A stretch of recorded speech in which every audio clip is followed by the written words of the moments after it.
some wonderful miracles. JE, on the other hand, used to play this initiator, so Tricky obviously is going to be in the limelight. But for now, ladies and gentlemen, we have Levi and Ezzy walking out on the stage.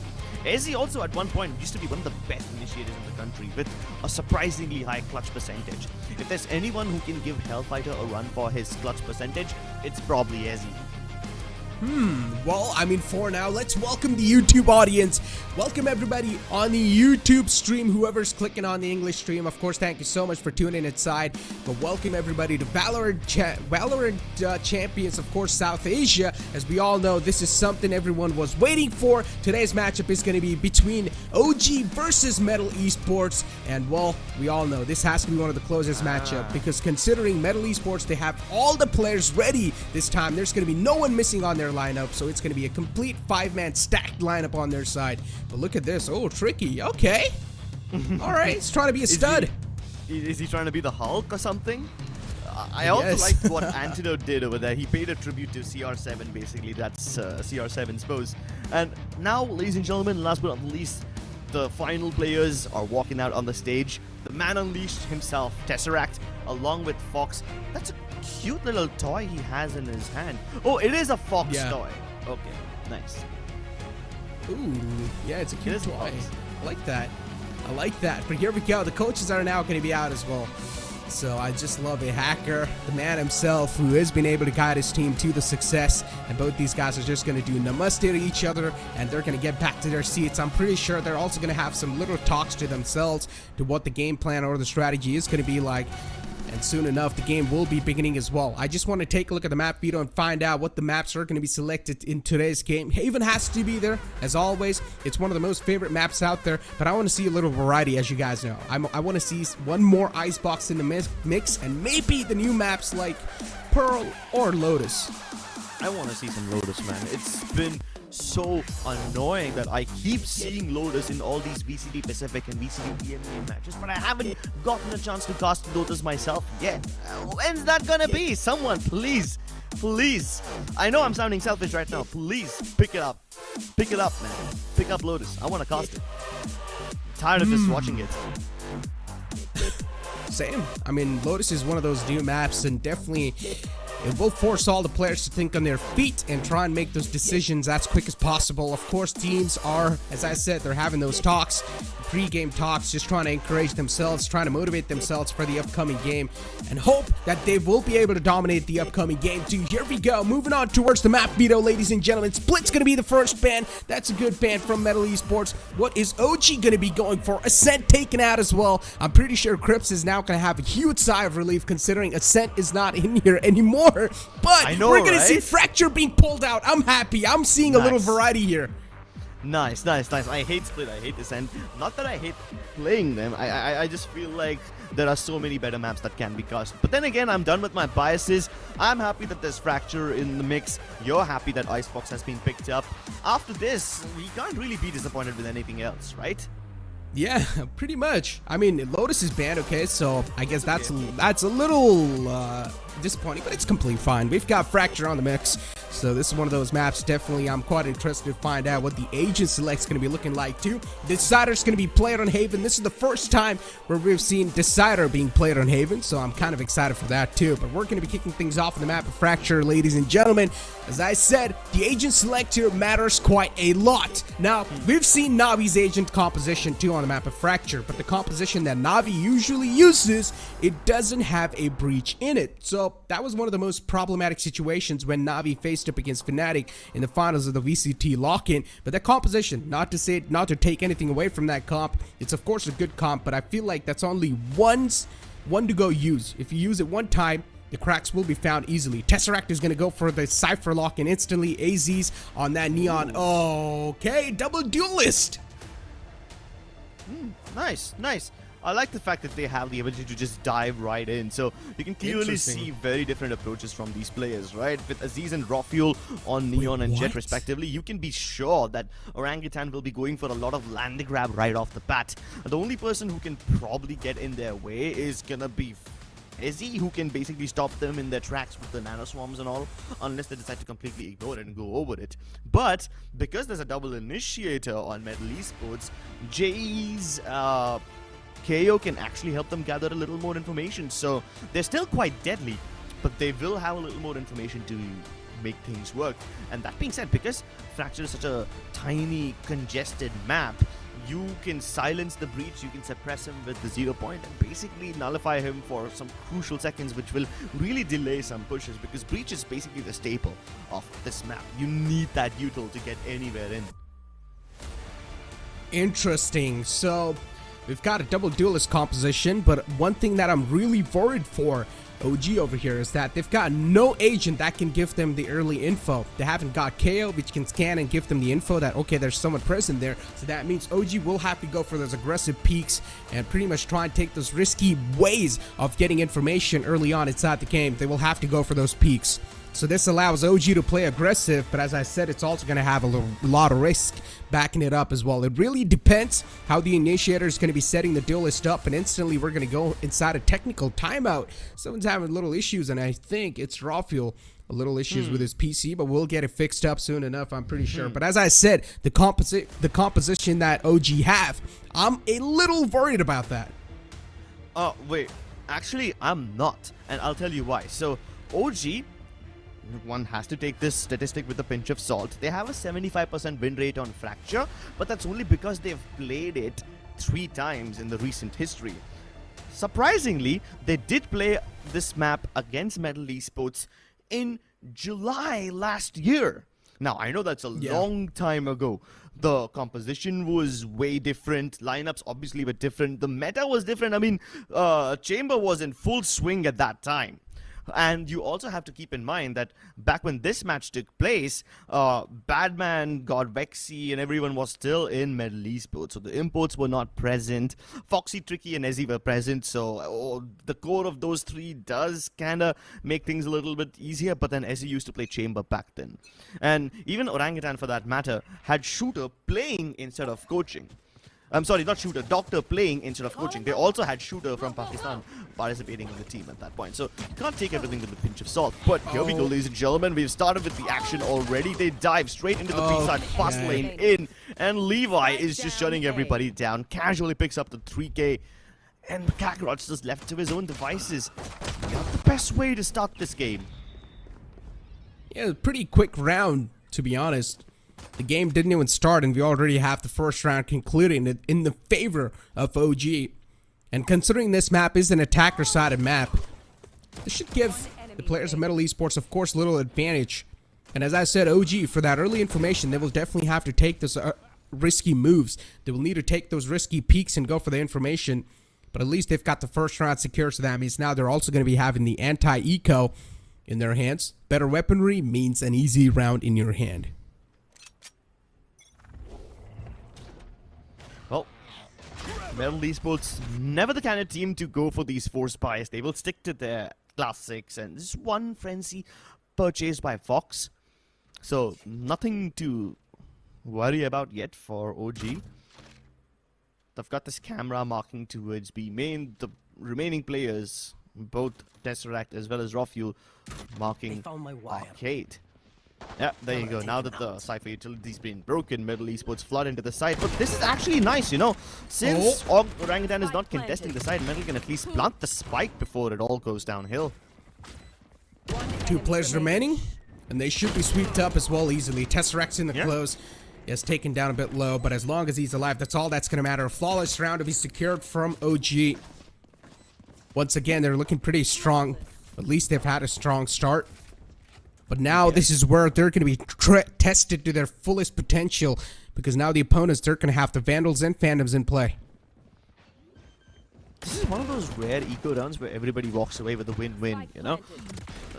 OG are happy because they didn't lose anyone. They can continue with all their weapons in their hands and turn it into a proper bonus. Meanwhile, MLT Esports get the plant down peacefully. This gives them a few extra bucks in the pocket, increases their pockets, and just makes things a little bit overall easier. Everybody's happy, but now I think that sentiment might change now that there's Phantoms and Vandals with MLT Esports. You can already see Fox lining up for a fault line, ready to set up probably as I'm sorry, ready to set up, probably tricky for success as they try to take control of a main. They're waiting now because there's a smoke that's been deployed by Levi. And speaking of Levi, he's awfully close to his orbital strike. You know, it's only 2 rounds in. Easy's holding the other side of the map, just waiting for someone to rotate out. No presence being shown just yet. Aziz being stunned out as well. He will need to fall back. And that's what exactly has been done. But you can instantly see Antidote as well back in action. He's trying to set up Aziz for success. With a flash, Aziz will peek out as well, and that's what exactly is happening. As I said, they'll need to go for some aggressive plays, and that's what they're exactly doing to gather that early information. And Antidote is trying to get in their faces, but now the call's being made for MLT Esports to back out. I'm actually very happy with this, you know. MLT Esports have managed to bait out quite a lot of OG utility. Antidote's entire utility kit is gone. Aziz has used up his relay darts, so Tesseract now has to make do all by his own utility. The flash, not good. Fox kind of blinds himself, and this is a bit of a disaster. But Jay somehow tries to recover. 2 kills by him, but that's all she wrote for him. What are they doing over there? The Cypher setup is definitely quite annoying for them. And OG, first 3 rounds secured, and even the bonus round secured in their hands. MLT Esports now being forced on an eco. Stingers and light armors bought. Even the sheriffs are going to be in action. That means now they'll need to hand out some haircuts. At least their main motive of the upcoming round is going to be to take some guns off of their players of OG. An operator in play for Raw Fuel. I'm a little worried for MLT Esports now.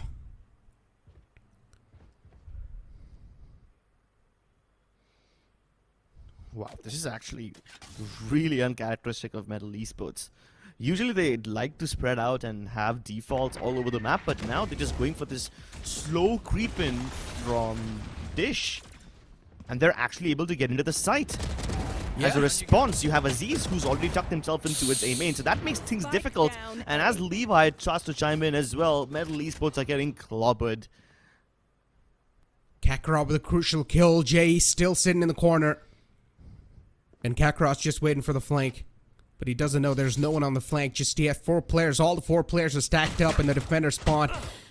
Peeking out from ropes is Tesseract to spot out the player. He knows Jay's just stuck behind that box. And he will be instantly shut down. And now the last man to go, Kakarot, with only 45 HP and a huge mission in front of him. Seems pretty next to impossible. And he's still hiding inside the smoke. Soon the smoke will start to dissipate as well, and his lifeline too. Well, that's just quite clean from OG so far. I'm actually liking this. And because MLT Esports aren't using all that much map control, because they aren't crunching from both the sides, OG have so much more maneuverability, you know? Aziz is waiting towards A main, a position that you wouldn't normally expect a player to be in.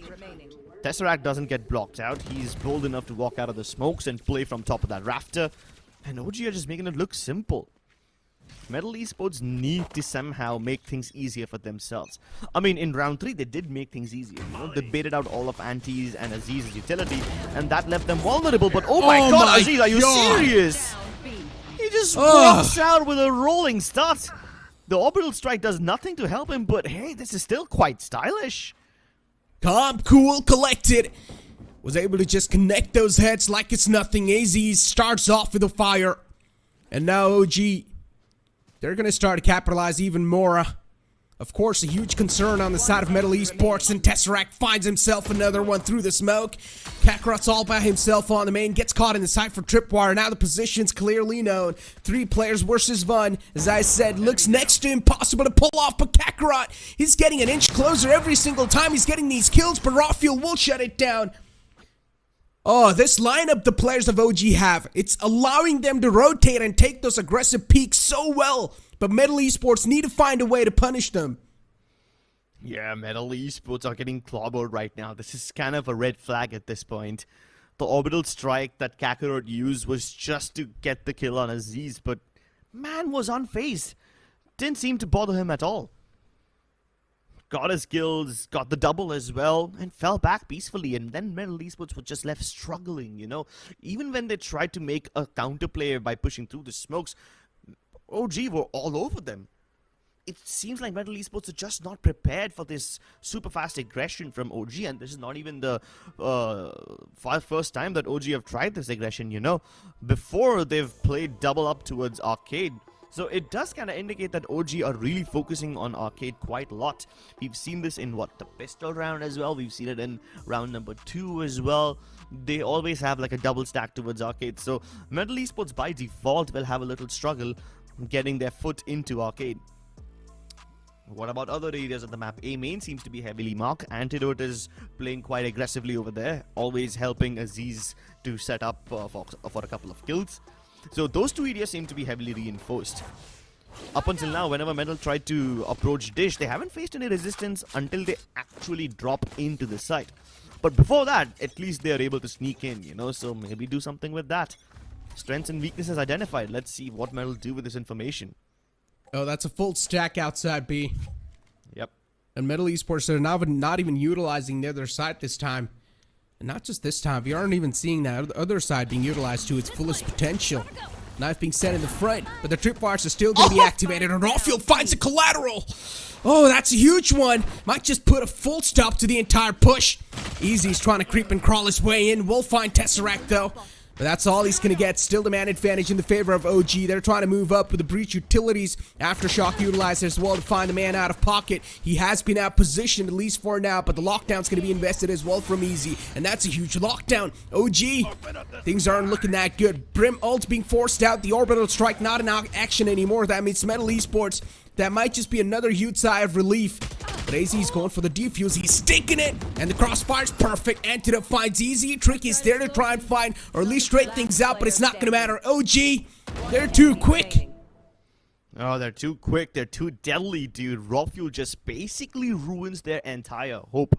Metal Esports tried to go for this contact play, and I think this was a calculated one, you know, because they've identified that OG almost have no resistance towards B main. They only have Cypher utilities placed over there. Meanwhile, the remaining members of OG, if they are playing on the B side, they will play from tower, marking Arcade.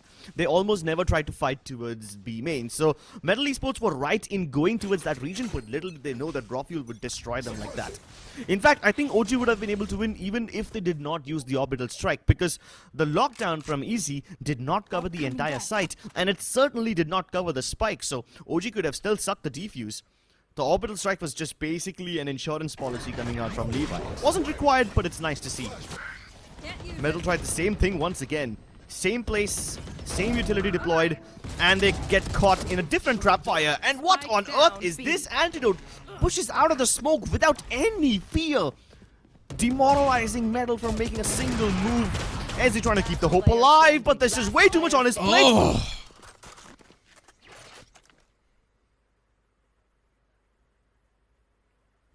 That is huge from Easy. And look at the OG watch party. Considering OG have such a huge lead, of course, every single man on that watch party is going to be way too happy. And OG, look at him just lining him up on top of each other, but then Easy, all by himself, was able to flip things around. But still, the flip wasn't that strong, and that's why Metal Esports, they're still lacking a round on the board. And at this point, you really start getting desperate for these rounds. You've got two big ultimates lined up already. Kakarot has the orbital strike. Tricky has this overdrive, so he can probably use it to get something done. He's got the sheriff, and if things require it, he will activate his big beam gun. Is he, though? One of the only people with a weapon, other than Kakarot, now loses this weapon, so it's a done deal. And I felt like Ezzy went ahead a little too early, you know? Metal Esports were aware of the fact that OG heavily defend Arcade, so he could have probably waited for the rest of his teammates to get a little closer. But hey, it's an eco round, so they can't hope to accomplish too much either. Yeah, they've also changed the Cypher setup this time. It's on the A site. Yeah. Cypher playing on the A. It should be a smooth sailing on the side, of course, but taking the side control in their hand will be a little tough because the defenders might just be a huge thorn in the way, but that's not the case, at least for now. Orbital strike used. Metal Esports, they're able to sneak in quite deep so far. Rawfield, the man in the clothes, and JE seems like he snuffed him out, and he will find the opening. Rolling Thunder being utilized too. Jay with the 2 is finding a huge opening for his team, at least for now. It's a 2-on-3 situation. OG definitely now they're going to start a sweat, but Tesseract is back in action. He's a beast awoken on Cypher. Oh no, being stunned out too. Too many utilities on his way. Yeah, Tesseract can't really do much when he has this fault line coming in his face. Yeah, and now Tesseract really starts to scratch his head, you know, because the one round he moved away from the B site, that's when MLT Esports were able to win. Now, I'm not equating Tesseract to be the only person who can defend this B site, but then again, MLT Esports did make it close. They managed to sneak in all the way towards the side without actually triggering any alarm bells, and as soon as they got inside, they used that fragment to block out anyone from tower. It was also a nice heroic play, pushing out of the smoke like that and getting 2 kills with the Bulldog. So that's probably what helped thin the numbers of Orangutan. And MLT Esports, they need to go for these heroic plays like that. Under normal circumstances, one wouldn't, on paper, recommend pushing out of a smoke without any utility to help you. But if Antidote can do it and get like double kills, triple kills, then why can't MLT Esports do it? OG's timeout, and even though they just lost the first round, they have pulled out an instant tactical timeout. Seems something that VLT did in the previous matchup. But OG, they know it was weak buys from MLT Esports, and they still lost that round. They were not really able to see those aggressive pushes coming in through the smoke and all that stuff. So OG, they of course needed to talk to themselves and decide what exactly happened on the B site.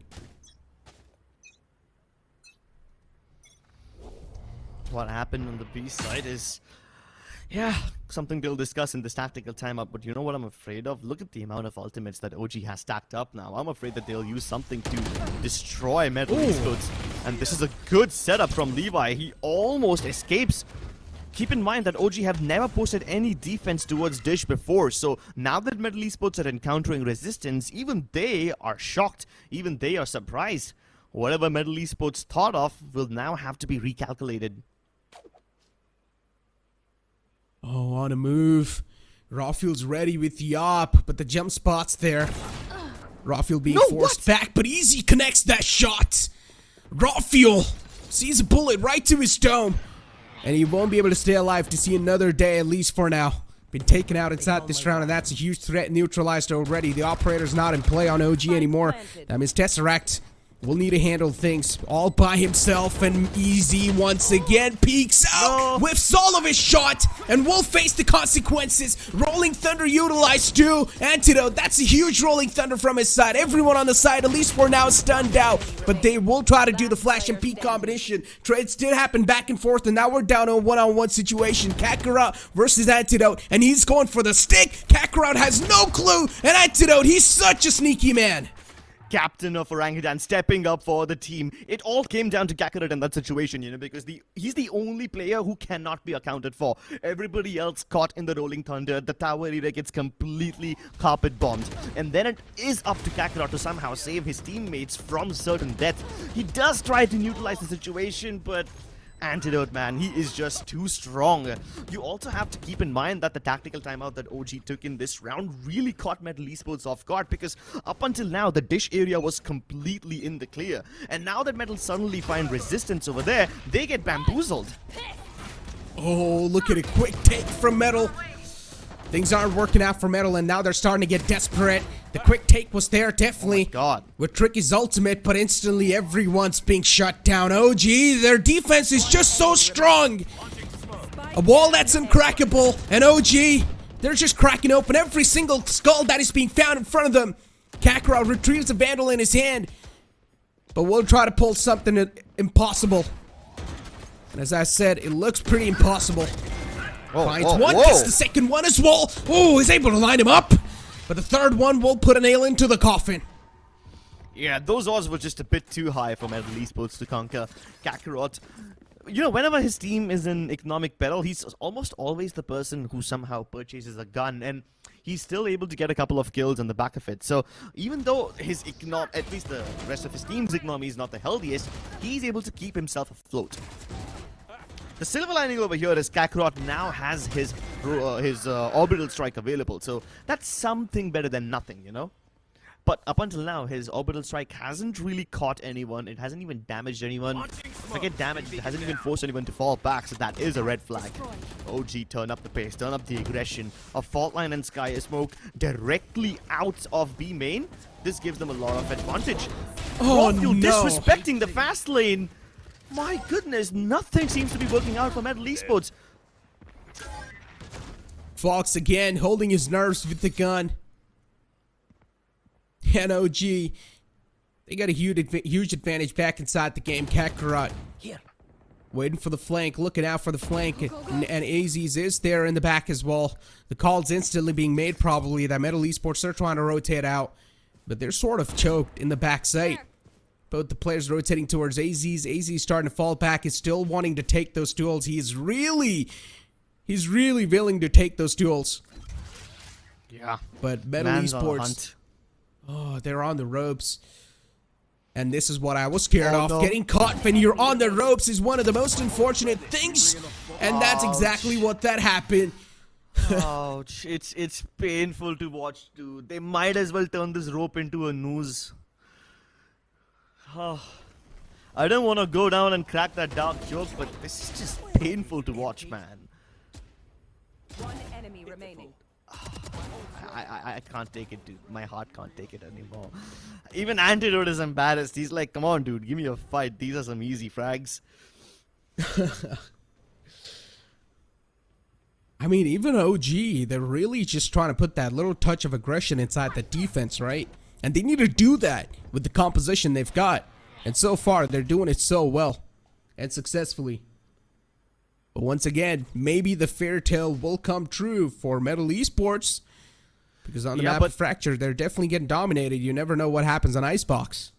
Dude, unless the fairy godmother comes down and blesses them like she did to Cinderella, I don't think they're going to save MLT Esports. They're once again going for this 5-man push from A main, and it hasn't worked in the past. Will it work now? Orbital strike to hold them back, at least for the time being. At least this time, Kakarot's ultimate does clear some space, and then he surprises Aziz, which gets his team the man advantage for the first time in a very long time. But then Antidote sends forward the Rolling Thunder, and this should throw a spanner in the works. Counter util by Fox to keep OG at bay, but the time is ticking. Aftershock clears all the angles out. Both of them try to peek him at once, but Antidote still stoic, still strong. The flash gets Fox, but the timing is unfortunate. Kakarot puts the final nail in the coffin, and MLT Esports finally have another round to put on board. But the question, the burning question of the hour still remains, is it too little, too late? Only time will answer that question, and as you said, is it too little, too late? At least that's what it seems like for now. But we've seen some insane comebacks in the past as well, Crips. Anything's possible. Definitely. When you're on such a huge stage. But at least inside the first half, that's what it seems like it. The first half is definitely heavily dominated by OG, but anything can happen on the second half. Everything comes down to that pistol round where things will be kicked off in the second half. But with that being said, we are going to be pushing to a short break. Don't go anywhere. We'll be back with the second half. For my wings, I need my hands. It's like it's real. Can't play pretend. Came off the beach. I get it in.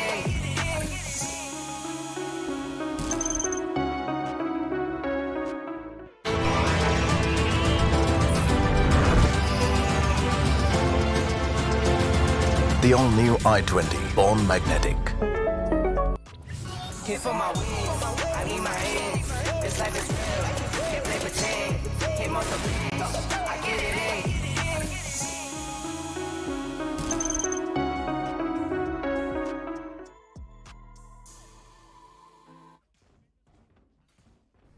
Here we go to the second half, ladies and gentlemen. MLT Esports, of course, they're bleeding heavily.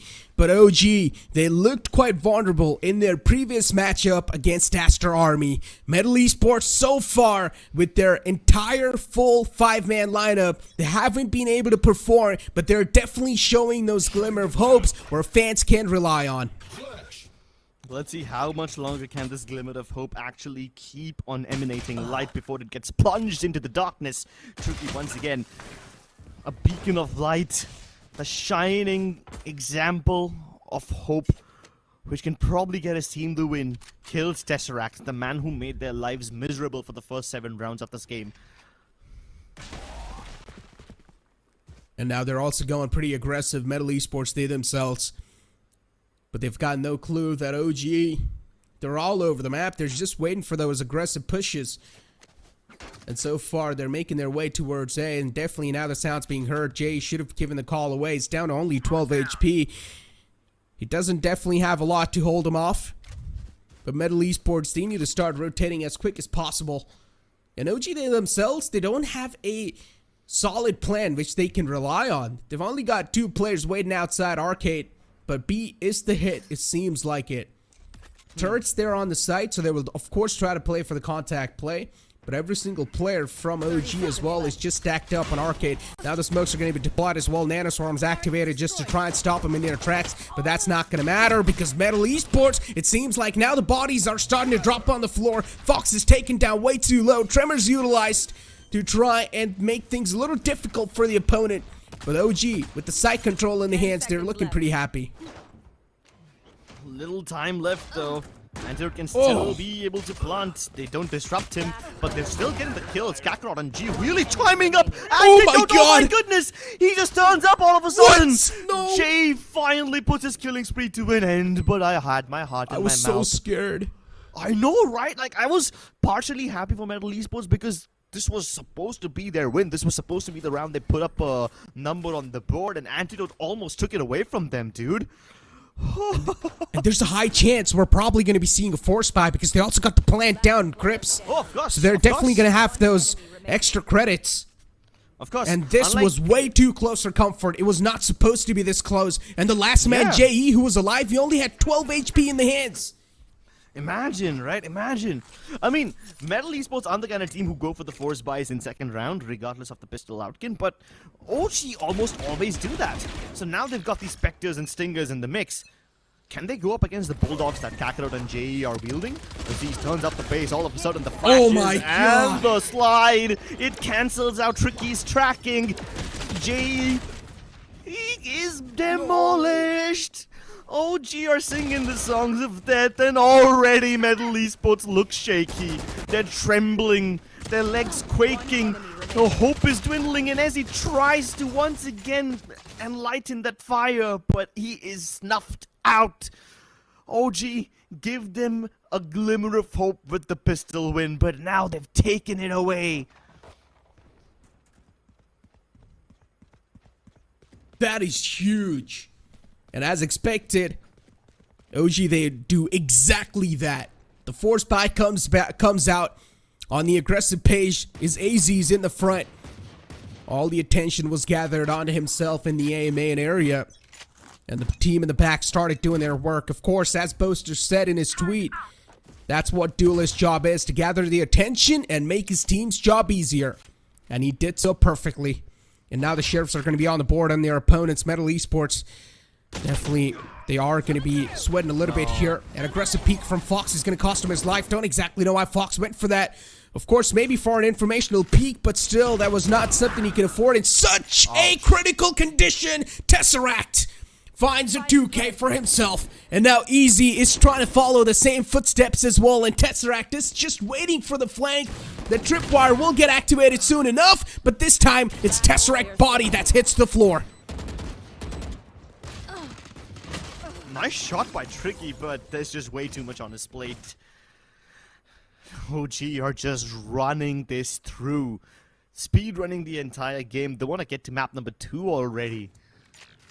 Fracture seems to be a completely one-sided game. I expected a little more resistance from Metal Esports, but so far their plays look fairly one-dimensional.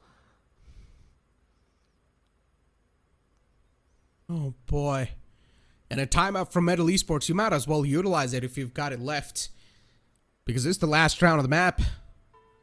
Pulling this map off is, I'm going to just say it, it's impossible with how Metal Esports are playing this so far. And with the trade game that OG's showing on the board. The trade game's just on the point. OG's teamwork is looking so phenomenal. And to counter that, Metal Esports will need to flip the switch in seconds. And that sounds a little next to impossible as well. And just to let you guys know, on the players' demands, even the monitors have been changed as well. Oh yeah. Oh yeah, actually I just noticed that. I don't think there was too many. I don't think there was any problem with the previous monitor as opposed to the monitor stand, because that monitor stand was like kind of in a V-shape thingy, you know. It kind of blocks up a lot of your space which you need for a mouse pad. So that was like one of the only issues that the players were raising. Otherwise, the monitor itself was fine. It was the stand that gets in the way. I can understand, you know. I, being a player who has a fairly low mouse sensitivity as well, can relate to running out of mousepad space. In fact, I think the only other person who I know who has some really high mouse sensitivity is Deathmaker. I can't really think of anyone else at that point who has high sensitivity. Almost every other player has low. Okay. Tripwire's being placed. And here we go. Yeah. OG once again on the aggressive page. They have already made their presence all the way on the drop. And they're going to start to make it inside as well. They've got the side control in the hand, but Tricky's all by himself on the main, trying to hold things off. And now they've also got the turret contact. Levi misses those crucial spray, and he will be taken out. But Rawfield's there to at least even things out. So basically, it's not Metal that's good. It's this play out of dish that is cursed. Every time Metal tried it on the attacking side, they failed, and now that OG went for the same play, even they haven't been able to gather too much success. I mean, the round isn't over yet. Antidote can still turn things around. Rawfield does die, but Antidote has an opportunity to get inside. Actually, never mind, not anymore. Jay spotted him. So yeah, it's this play that is kind of cursed for both these teams. At least Antidote has the option to plant, so Economy won't be that big of an issue. And he's also got the Rolling Thunder. I mean, if he wants to, he can definitely go for the use, but he's going to just get spammed through the entire wall in front of him. At least for now, Metal Esports, they've got the round secured in the hands, but I don't exactly know for how long they're going to be extending this map, because all OG need is one more round in the hand, Crips. Yeah, they just need one more round in the hand, and they have so many map points at their disposal. They can afford to mess around quite a lot. Of course, if I was in their shoes, I would probably just get rid of the map as soon as possible and move on to the next one. But that's just me being impatient. OG are a surprisingly patient team. As aggressive as they aren't afraid to dial that aggression back down and just play it nice and slowly, tactfully every now and then.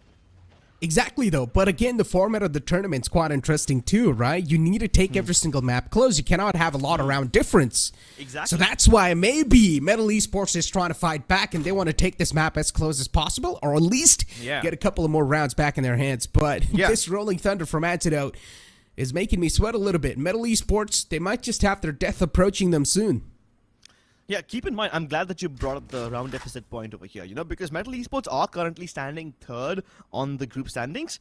So it's not like they're in the danger zone. But yeah, they would like to maintain that round deficit, or if not, at least bridge the gap between them and OG, so that the teams below them on the group standings don't have a chance of making it into the playoffs. At least for now, OG have a damn good chance of making it into the site and planting without encountering too much resistance. Antidote tried to go in for a late play, and he gets intercepted. Orbital strike invested, and this is where Tesseract will start to cause a lot of problems once again. But Metal Esports, they're really trying their best to fight back. Neural Theft activated as well. But Tesseract and Levi, they've got a whole world of trouble in front of them. Easy is stepping up huge on the map of Fracture so far for Metal Esports, but they do not expect Levi in the back. And Levi has managed to stack up too. The Molotov being used as well. That means Fox will be forced off the defuse. But he still gets it. Metal Esports, they sneak in another round. How is this even possible, Crips? It's all because of cojones, man. It takes nerves of steel to hold down that defuse. And Tricky basically paid the ultimate price for it. He paid it with his life. Sorry, it wasn't Tricky. It was Ezzy. He stuck the defuse to half. Levi was actually counting down the timer. If he was just like a couple of milliseconds earlier, then he could have denied the half defuse. And then we're seeing... We're also seeing a lot of bold defuses, right? Even from OG, we saw those defuses being stuck twice, and now from Metal Esports as well. Exactly. So basically, everyone just wants to get that defuse timer to half and somehow make it work. Tricky, though, should be able to capitalize this. Everyone did get stunned, but he missed his opportunity, so it's okay. He can afford to fall back. Jay, on the other hand, has lost his life. That is towards B. Meanwhile, OG are trying to make a full contact towards A main, and as soon as I say that, Tricky re-clears that area, pushing OG back towards the attacking spawn. Kakarot is in prime position to intercept Tesseract, and he does so. But in doing that, he's given away his position and also maybe information that there won't be anybody towards the B site. If OG can connect the dots together, they can probably rush into the B site right away, and the only person that would probably stop them is Fox. They can easily smoke him off and then move inside. Nah, but OG haven't connected those dots yet, so they're still gonna play chill. Speaking of the dots, I mean, look at the dots on the minimap. Look at how MLT Esports are playing this. Of course, the Neon, which is Tricky, he's trying to be quick on his feet, and he's just dodging between those two sites. He's going on A, switching on over to B site as quick as possible, but the take is going to be on the B. OG, they're able to read this perfectly. They're able to force out the rotation on the A side. Now they also get the B side control easily back in their hands. Of course, now the spike is going to be stuck as well. Spike plant taken in their hands. Kakarot's position and compromised, but catches one man off guard. Rawfuel gets the trade instantly. Will also retrieve a Vandal in his hand, so that's a good news for them, at least for now. It's a 2-on-3 situation. Man advantage in the hands of MLT Esports, but these shots are just hurting MLT Esports. They're bleeding even more, and Rawfuel, he's looking to put a full stop to this entire fairy tale of MLT Esports. One more round to go, and OG, they're way too close, and they're going to start inching even closer as they secure the final round on the map of Fracture. OG, a dominating victory against MLT Esports. What a win from Orangutan. They took everything cautiously. In that last round, they didn't even have too much money to purchase weapons, so whatever they could acquire off the ground, they used it, recaptured the B site, and you could even see the hesitation in the face of Levi, right? He didn't go for the plant right away. He first tapped it, hoping that he would be able to bait out Kakarot's orbital strike, but then they killed Kakarot, so that's done. No other counter util to stop the plant, and then Rawfuel was just an absolute turret in that place. Exactly. Well, you know what, Crips? There's a lot to talk about the previous matchup, but we will talk about that after this short break. Hit for my wings, I need my hands. This life is real, can't play pretend. Came off the beach, I get it in.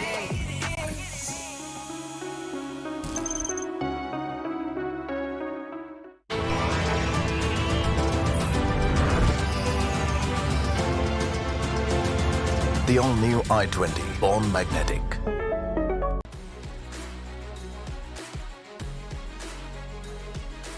Making dreams come true and memories happier.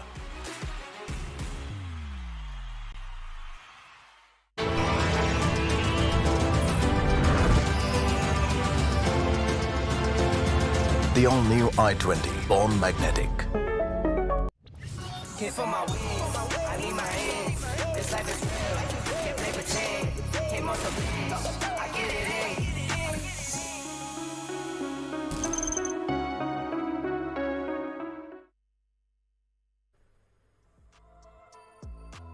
Well, welcome back, ladies and gentlemen. Valorant Challenger South Asia, driven by Hyundai. The first map, of course, dominated by OG, but the upcoming map is going to be Icebox. But for now, it's our time to talk about the Fracture and what exactly went wrong with MLT Esports, Crips. Yeah, okay, so there's plenty of problems that we need to address over here. First of all, MLT Esports, starting on the attacking side, fairly one-dimensional pushes. And they were trying to figure out the chink in OG's armor, you know, and you could see the brain game just transpire throughout the 12 of those rounds. The first 3 rounds, whenever MLT Esports tried to attack via B main, they didn't find any resistance over there except for the Cypher tripwires, which led them to assume that OG is heavily...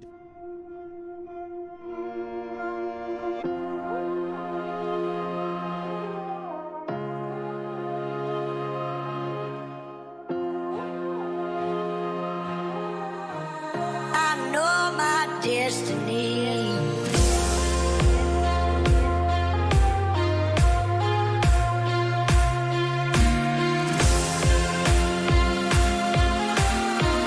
I know my destiny.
is you, YouTube audience. Welcome to the stream once again, as we are going to be kicking things off on the map of Icebox. We need you guys to support your favorite teams.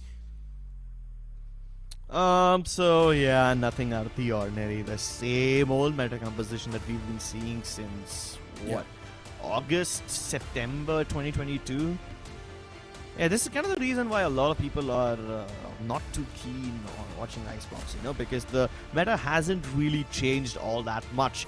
I mean, if you take a look at it, it has changed. The harbor composition that we saw in VCD lock-in from DRX and Loud was actually pretty potent. But then Fnatic beat them in lock-in, and then it was all like, what's the point of innovating when the same old lineup and the same old meta can continue to really work in the favor? So meta compositions, nothing out of the ordinary. We've seen this several times before, but what we haven't seen before is such a massive power difference between the two teams competing over here. One would have expected that because MLT Esports have their original 5 players back in the lineup, they will be able to give a little more resistance to OG, but so far they've done nothing but roll over. Speaking about that, I mean, MLT Esports and OG, here we go. Starting on the pistol round, MLT Esports on the defense, OG on the attack. Last time we saw MLT Esports starting off on attack, so this time, of course, on defense, they want to test the waters. This Viper, MLT Esports. Sorry, the Viper Wall, it's quite interesting. You see, you have Kakarot deploying it just horizontally to stop the OG in their tracks, but he himself isn't playing over here. Snakebite missed. That, keep in mind, is their own Snakebite, which the Sage is taking damage from. And at least Rawfield manages to get the plant down, even though they lose Antidote. Still not a problem, though.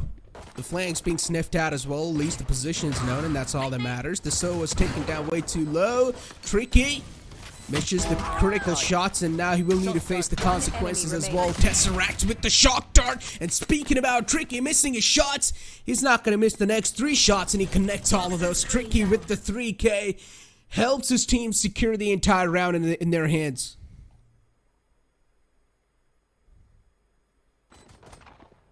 Tricky being such a huge difference maker, gets in the back line so quickly, and even though Rawfield detected where he was, it kind of throws a little spanner in the works of OG. I'm sorry, it throws a little spanner in the works of the rest of the attackers, because they can't really take their post-plant positions anymore. The spike was planted so they could defend it from belt, but the Tricky's already present over there, so it ruins their post-plant setup. Also, it's kind of a red flag that Levi missed that snakebite. It wasn't a big problem yet. It wasn't a deal breaker which lost them the round or anything. It's just slight detail that can be worked upon. Regardless, not a problem for OG yet, and because they got the plant down, I would have expected that OG will force buy in this round, but they actually aren't going for that. It's just a bunch of sheriffs, so not that much investment as opposed to what we saw in Fracture. Speaking of investment, as you said, yeah, MLT Esports too, they haven't really invested a lot from their side. You've got the Sheriffs and the Marshals on the board. Yeah, the Spectres are, of course, now going to start assing as well. The damage is being dealt. JE was the man who invested in Vandal, and so far he's making it work too. The Tesseract shots are on point. He's only got 12 HP to work, though. So, of course, OG, a lot of problems still for them that they're facing, but JE, he knows exactly where his opponent is, and the defuse will be taken by JE just to get that orb, or just to get him closer to his ultimate. Yeah. It was a bit of a risk that JE took, purchasing that Vandal. I mean, if it went down, and God forbid if OG get it in their hands, then the whole round would have been very different, you know? Then we would have seen a deja vu of Fracture, where basically after winning the pistol round, they just stole away the momentum.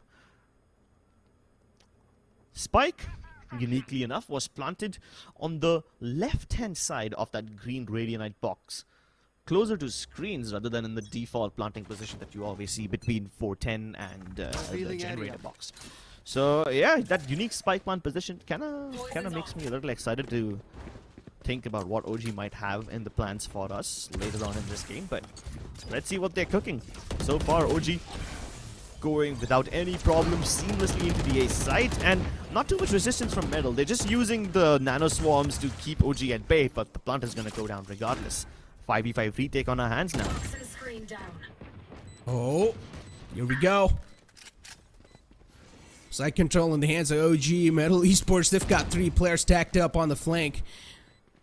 Is this going to be a good thing or a bad thing from them? We'll be able to find out. And Tito catches a bullet to his head with the Marshall. Of course, it was through the walls that way, so it wasn't a confirmed kill, but still, OG players, they're taking way too much damage, and they cannot afford to keep on dropping bodies like that, because now the ARs are going to be in the hand of Metal Esports. His players, Levi in the backside, looking to connect some shots. Kakarot on a 3K, going huge for his team, but Fox has only got a sheriff in the hand, but not enough time to defuse, and Tesseract connects the final bullet. Yeah, that reload basically caught him unaware. They should have been around in the bag for Metal Esports, but OG make their mark. It's kind of funny how Tricky dashed back properly, but he got body blocked by his own teammate over there. Yeah, that's a bit painful. Otherwise, that was a proper dash back from him. Anyway, it was a bonus round for Metal Esports, so there's no alarm bells ringing yet. But OG, now that they've reacquired the momentum, need to keep it. If Metal Esports can snatch back the momentum, then they shall definitely be able to put a couple of more rounds on the board. Poison orb emitting.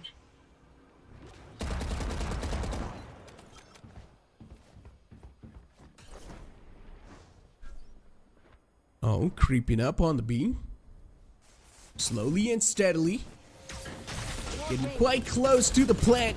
The wall's gonna be raised too, but look at Rawfield. He's taking heavy amount of damages. He was still sticking the plant, but he wasn't able to pull it off successfully. And now, Aziz is gonna go and try to get the plant stuck. He definitely will get the plant down, but nothing more than that. JE was able to shut down Levi as well. Not a good news, of course, for the side of OG, but they've still got 2 players up and alive, which can flip the table and flip the odds in their favor. The spam is there, and the connection is there as well. Aziz goes huge with a 3K. And now leaving Tesseract all by himself inside this clutch situation. Tricky going for the defuse, won't get it. This was so close, man. Metal almost had it in the bag. As soon as Levi dropped his Viper Spit, a counter Viper Spit was deployed by the defenders. And as soon as Levi died, I was like, yep, that's it. Metal Esports should be able to get this round back. And as soon as I start thinking about that, Aziz just turns into a demon, man. He channels all that satanic energy through his fingers. Decimates his opponents with it. And once again, Metal Esports knocked back down into the economic trenches. Well, at least they've got the Hunter's Fury alive, and also the Resurrection on Raw Fuel. Tricky has popped his Blade Storm because, of course, they're on struggling phase when it comes to the economy. Tricky will find the opening. We'll find the first man down, but the Resurrection's instantly there. As I mentioned, OG will definitely use that. Considering their opponent is on broken buys, or as you can also say on ecos, Metal Esports, the odds are not really stacking in their favor inside this round, but still, OG, they're taking it quite cautiously. Look at Easy. He's managed to sneak up quite deep. Is he going to be checked? Yeah, this is like a one-and-done angle for him, but as long as he remains a sneaky beaky ninja, he can get a multi-kill and make it really worth it. The spike now going past him. Cricket discipline, pristine, and he snaps back. And another one. Backup from JE arrives. An antidote now left to pick up the pieces, pick up the scraps, but he's picking up all these kills too. Spike unfortunately can't be picked up. It's dropped in no man's land. And he will have to dig deep for this one. Huh? Wait, how was that a miss? Oh, he was moving. He was still in the motion of moving. When he took that shot, he wasn't completely still. And that's one of those operator thingies that might just happen to you. But the run and gun with the classic, with the burst, will work out. But Tricky is there to save the day once again. Metal Esports, a nice eco round secured from their side. Yeah, but it came at the cost of 2 ultimates. The Hunter's Fury at the start, quite nice. The recon dot was absolutely perfect. And then Tricky as well, using the Blade Storm to perfection. You cannot overlook AZ's performance over there. And as soon as AZ made the call that, hey, you guys, I'm spotting them, even JE, he just snuck up on that zipline and came in for the backup. Really quick thinking by Metal Esports over there. And this is quite an impactful round. Metal Esports was struggling financially, not anymore. Oh no. The stop is recoverable by OG. And if Antidote picks it up, you can probably start singing the songs of death again. Indeed it is, but this map is looking way too close, man. Both these players and both these teams are giving a tough and equal fight to each other. Vandal in the hand of One Tricky, enemy looking to remaining. give some haircuts. Spike down From MLT A. Esports, they're always up with a trade. Easy. He's definitely feeling himself inside this entire BO3 series so far. Even on the map of Fracture, he was always there putting up numbers for his team. Spike retrieved. Tesseract has the control of the side as well. Both those players are being forced out in mid, but Tesseract exactly doesn't know where these players are positioned. Yeah, and I'm And actually he's glad. really... I'm actually glad that Kakarot and Ezzy are playing this together. They would much rather take their chances together than give separate 1v1s to Tesseract. Behind you. Oh, Tesseract! Yeah, the He's timing just making me is- stand up from my chair. This is just way too close. 30 seconds left. Tesseract. He's still not going for the plant. He's only got 30 seconds. He knows he has a lot of time, but he's just second guessing himself. He doesn't know exactly where the opponents are. But now finally the presents will be given away, but they don't exactly know what Tesseract presents. And he might just find the first, but no, it's going to be the answer. Really good round by MLT Esports over there. I was kind of concerned that as soon as that first op shot was missed, I was like, oh no, that's a problem. Now OG can recover this weapon, and no, actually Tricky managed to recover it back, got it, and he had like another Vandal also present from where he was playing behind that small Raidenite box. He had the op in his hands, and then he just immediately switched his weapon to continue playing over there. So that's quite quick thinking. But Tesseract too, I appreciate what he was trying to do. He was trying to fake plant, hoping that somebody from MLT Esports would overextend and give him a free 1v1, which would improve his odds. But MLT Esports disciplined. They don't give any chances to Tesseract for clutching this one out.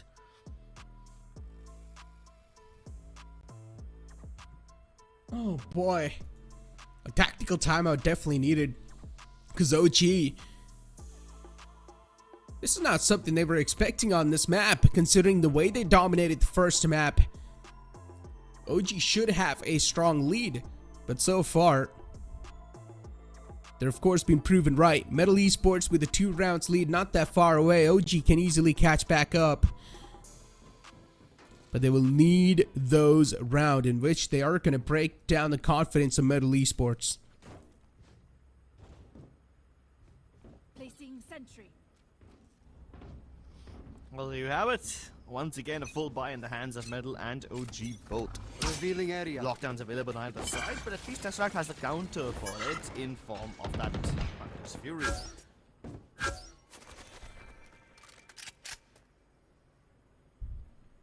Scan was there pretty well. Easy's got the lockdown available too in his hand, so he can try to at least deny the push for a while. And he's staying in mid. Just trying to guard out mid. SNS, the confirmation is going to be there. Instantly, the lockdown will be invested, but this time it's going to be Antidote to use the lockdown first. And I'm pretty sure Easy is going to save his lockdown for the retake if possible. Side take in the hands of OG. AZ still looking to push up the boundaries, but he's at least got the side control for his team, making a space for his team as well.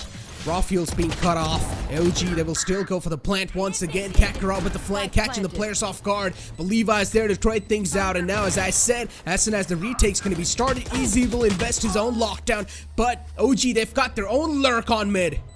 Yeah, and this lurk needs to come in quickly. Levi isn't in position to help his teammates out, and he can basically kiss this round, get by.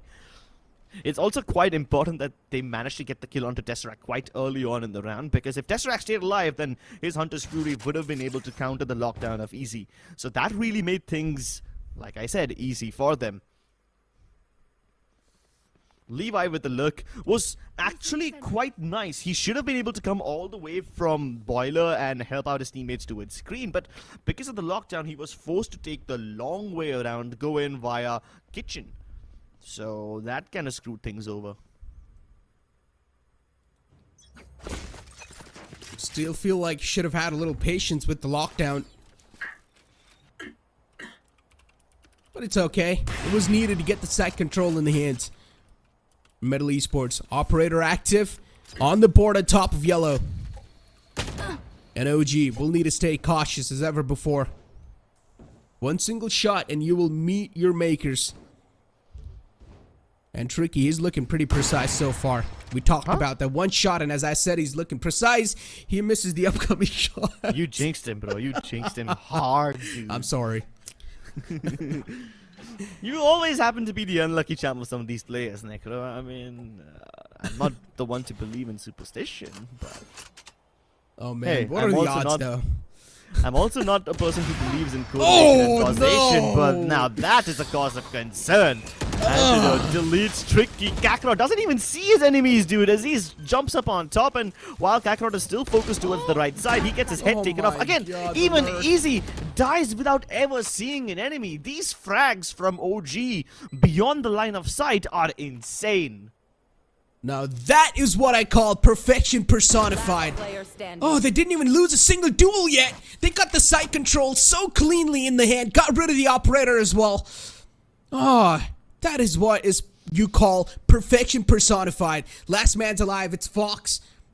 And he's also got the resurrection, which of course he will utilize in the upcoming rounds. But at least this round's been given away to OG. It's gifted away by MLT Esports. They will still have a decent amount of lead, which they can definitely rely on, as it can work as a cushion. But you shouldn't do that. Oh my god. So close. What? Oh man. So not only does Fox lose all the money from surviving beyond the timer, he also doesn't get to carry his gun forward. So he's extra broke now. I mean, if he died before the spike exploded, then he at least wouldn't have to face that economic penalty. And now he has to face both. That's just painful, man. This is nice for OG. It keeps MLT Esports humble. In one round, they inflicted so much economic damage that most teams would take 2 rounds to deal this much. And now MLT Esports are broke. This is the last of the weaponry that they can buy. Even going forward into the next round, they won't be able to afford all the utility.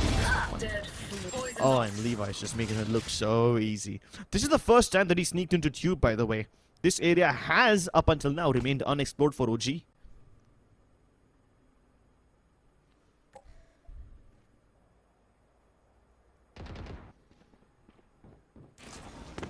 (5-3) being the scoreline. And OG, they were at least able to stop the momentum for now, as they got the previous round. Instantly, the resurrection's being stuck as well. OG, they get the site control back in their hands. Hunter's Fury utilized 2 to try and stop the rotation from the ramps, but that's not going to allow them to stop, at least for now. But the duels are being won by OG, and that's all that matters. AZ's as a sneaky man, sneaks on top of the screens, does find one. The instant trade was there, but MLT Esports, now the man number's not going to be there in their favor. Tricky with the operator once again, and he will be shut down without being able to do anything. You know, I thought that Tesseract would probably use the Hunter's Fury to kill the guy who was just revived, but he used it to clear out the more common angles towards the A site yet. Regardless of his decision, it works out because OG are able to win the round in an almost flawless fashion. So many players of them left alive, and now the momentum starts to swing in their favor. Not only do OG start to put the rounds together, but because all their players are alive, they don't have to reinvest too much into these rounds, which means their economy starts to go up, up, up. I think they have enough money to, you know, last them until the end of this half. I mean, my math may be slightly off over here, but I don't think they're in the danger zone at all. Definitely both the coaches having heavy talkings right now, and Hacker's definitely talking a lot. Maybe not OG's coach that much, but Hacker's got a lot of calls that he wants to convey to his team. Because MLT Esports, they're on the verge of losing all the lead they gathered early off inside the entire game. And this is the timeout from them too. We might see some sort of switch ups inside the default, if Hacker's able to read into something.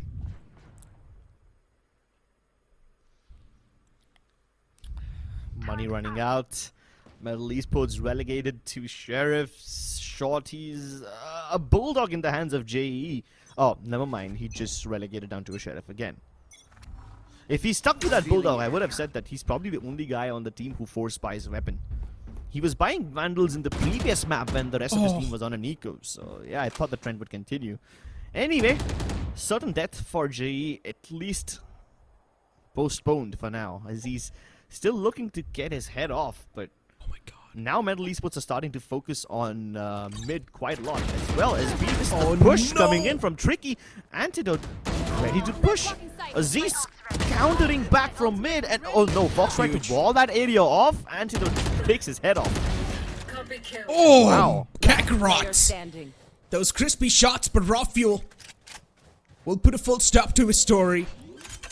The plant goes down as well. And Jay, the last man up and Spike alive, trying to planted. put some dent on the opponent's economy. But still, OG, they've got a lot of money. They've got like 5,000 credits stacked up on every single player almost.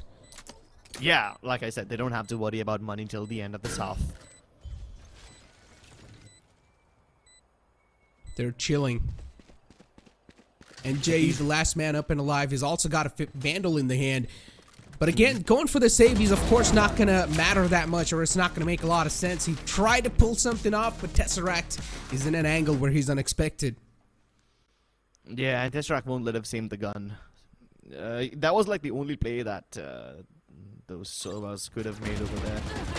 It's not like he's gonna touch the 1v3, so you might as well try to save the weapon because your teammates are in shambles when it comes to money. Nice couple of shots by Kakarot over here, though. Really cool performance. But again, OG, the way they have recovered, it is obviously not a threat to them anymore. Last 2 rounds of the half. Let's see what MLT Esports have in store. They've got the Viper Spit available on Kakarot finally once again, but I don't think this Viper Spit is gonna help. OG are going in from mid to B. This is the first time that OG have attempted an orange push like that, so I don't know if MLT Esports will be caught off guard. At least so far, MLT Esports don't seem to have an answer for it. The map bisected in half, and at this point, MLT Esports have only one hope of getting back into this round, and that is to go in quickly from greens and eliminate the post-plant positions that OG can take. But OG are also reading into this. Instead of going B, they circle back around from kitchen, and now they're heading A. MLT Esports completely outmaneuvered. This is so interesting. Welcome And now look to at Tesseract. my world. He's inside an interesting position too. You know, there's someone is going to be there who will try to flank, but JE, this time he's a little quicker to react. His aim's going to be on the point, shuts him down. 5-5 is the scoreline. It's tied up for now. OG, they've managed to try things up, but this Viper's Pit is just putting a lot of favor on OG. They're able to sustain the side control for now. Levi with the snake bites as well is just creating a lot of problems. Oh. The walls being invested too, and this might just prove to be quite huge. But once again, the Viper's Pit is proven to be a huge problem because it's taken a lot of damage away on the players of Metal. And in the end, they're also not going to have a lot of time, so Tricky will need to save the operator. Yeah.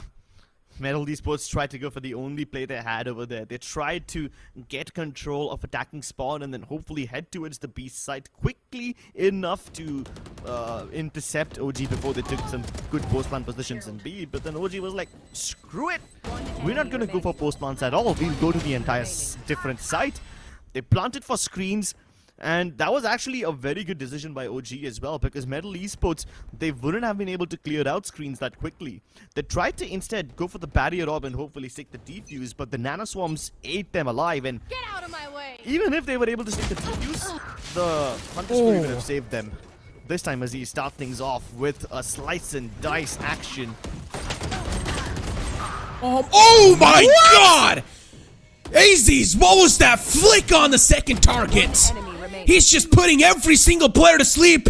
And MLT Esports, such a high octane action wasn't expected from them. And we are seeing this from OG. Since things weren't working out for them, they've started amping up the aggression. And it's really working out in their favor. OG were like, alright, we were trying to go for those executes. Executes aren't working. You know what? Let's rely on our mechanics.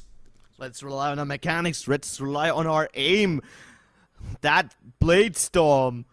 Oh my god. I have seen probably the most atrocious things that one can pull off with an ultimate like that. And Aziz is often the one who pulls it off. This man he is unstoppable. And I feel even worse for MLT Esports now because, you see, there were like some 3-4 rounds where MLT Esports tried to retake by attacking from the back lines. You see, MLT Esports tried to take attacker spawn control so many times in this half, And simply because OG recognized that trend, they placed Antidote all the way back in spawn. It's such a salty angle, nobody will even check that. So I feel bad for MLT Esports because OG are reading them really well right now. They indeed are, and as I said, OG, they were really trying to bring some executes at the start, but then later on they were like, you know what, it's not working out, let's just rely on our total aim and our total mechanics. Yeah, of course they're trying to throw a little mix with that as well, but you know, for what, ladies and gentlemen, it was the first half have been concluded. We will move on to the second half after the short break. Hit for my wins, I need my hands. This life is real, can't play pretend. Came off the bench, I get it in.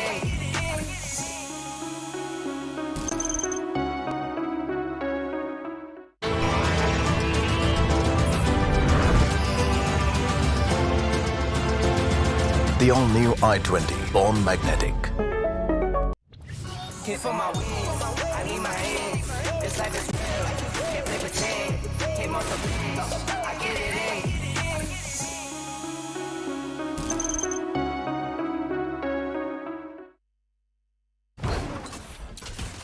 No targets left. Welcome to the second half, which is already off to a fiery start. This time, the opponents are going to go for the mid control, but look at Antidote with a proactive nature is able to find two, and with also a sneaky way to close things off in that mid.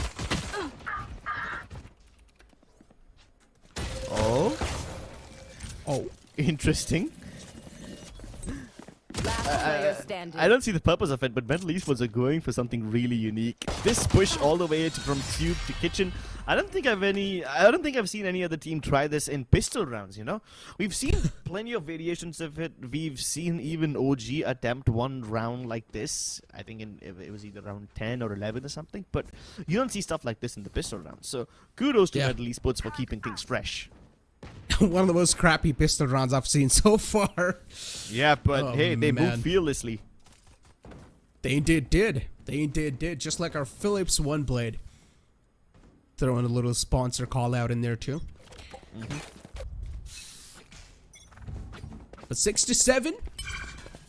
And at least the first round's being captured by MLT Esports in the second half, which was really needed for them to try and make the equalizer possible. And now they've also got the superior weaponry on which they can, of course, rely on to get the side control. And what's happening over here? OG, they're going for a complete rotate. They're expecting a B-side hit.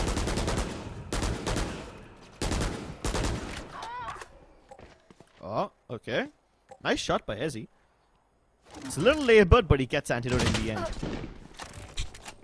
OG don't have too much resistance. This is one of those rare rounds where OG actually haven't gone for the force buy, you know, because based on previous performances, I was convinced that OG will always force buy.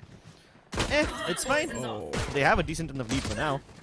And the bursts don't connect, so the pistol duel does go in the favor of Kakarot. This Viper duel, he comes out on top. Last player standing. Decent enough round for MLT Esports, yeah? Kakarot's farming all the frags. Getting closer to the Viper Spit. He didn't get to use his Viper Spit too often in the previous Spike half. planted. Even when he didn't have that much of a chance. So, MLT Esports, yeah, keeping things clean. Indeed. There are some MLT Esports cheers in the audience who are cheering the entire team. And they definitely do need these cheers considering the way they lost the first map and now the second map is just way too close for comfort. But this is where the true round starts. OG now will have the guns on the board. They've got the better weaponry now, and MLT Esports, they've got Sheriffs and Bulldogs in play.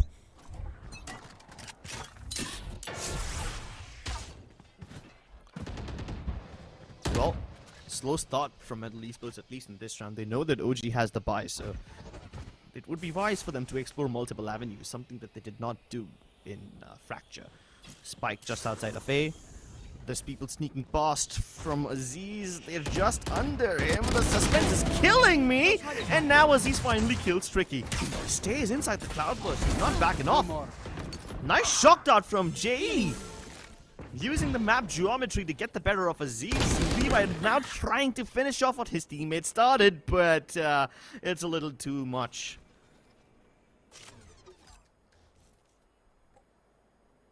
Oh my god, this would be the worst instance of timing. Rafuel just passed from underneath over here, and Kakarot just a second later comes up from behind him. Oh, this is unfortunate for Raw-Fuel. I feel bad for him, I do. But at the same time, I'm happy that Metal Esports are able to put up a little bit of a challenge over here. Keep things competitive. Given the way that this round progressed, it does seem that OG are not afraid of taking risks. You see, they almost left mid completely open. There was an alarm bot towards the boiler entrance, but the kitchen area itself was supposed to be physically marked. And then Metal Esports tried to, you know, make some presence known over there. They also tried to make their presence known towards B green. So it's nice that Metal Esports are knocking on the doors all over the map and trying to go for these default-ish presences, which could probably throw OG a little off guard. If they did this in Fracture, then they would have been much better off and the scoreline would be much closer. But hey, better to do it now than never. And considering Metal won that previous round, this gives them a huge edge on the economical side too. Yeah. They've got a nice little economy boost now compared to their opponents, because their opponents, of course, their economy is looking in shambles. But they'll need to make these Spectres and Marshals count. Some heads need to be taken off. They need to be cut off. But Metal Esports, their patience is really proven well for them. They're waiting patiently when the round starts, and then later on they're just bursting out of nowhere on the sites, and these bursts aren't being expected that well from OG. They are not able to defend these bursts. And utilities are being utilized pretty well too. Okay. OG aren't going in yet. Now, as soon as the moment is right, they will start. Levi trying to burn the ground beneath yellow. But Tricky and Kakarot take matters into their own hands. They push deeper inside to finish off the job.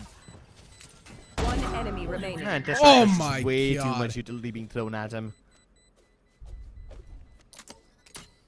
Raw-Fuel knows it's done. He's just trying to get the close up. But Kakarot, this man's on fire.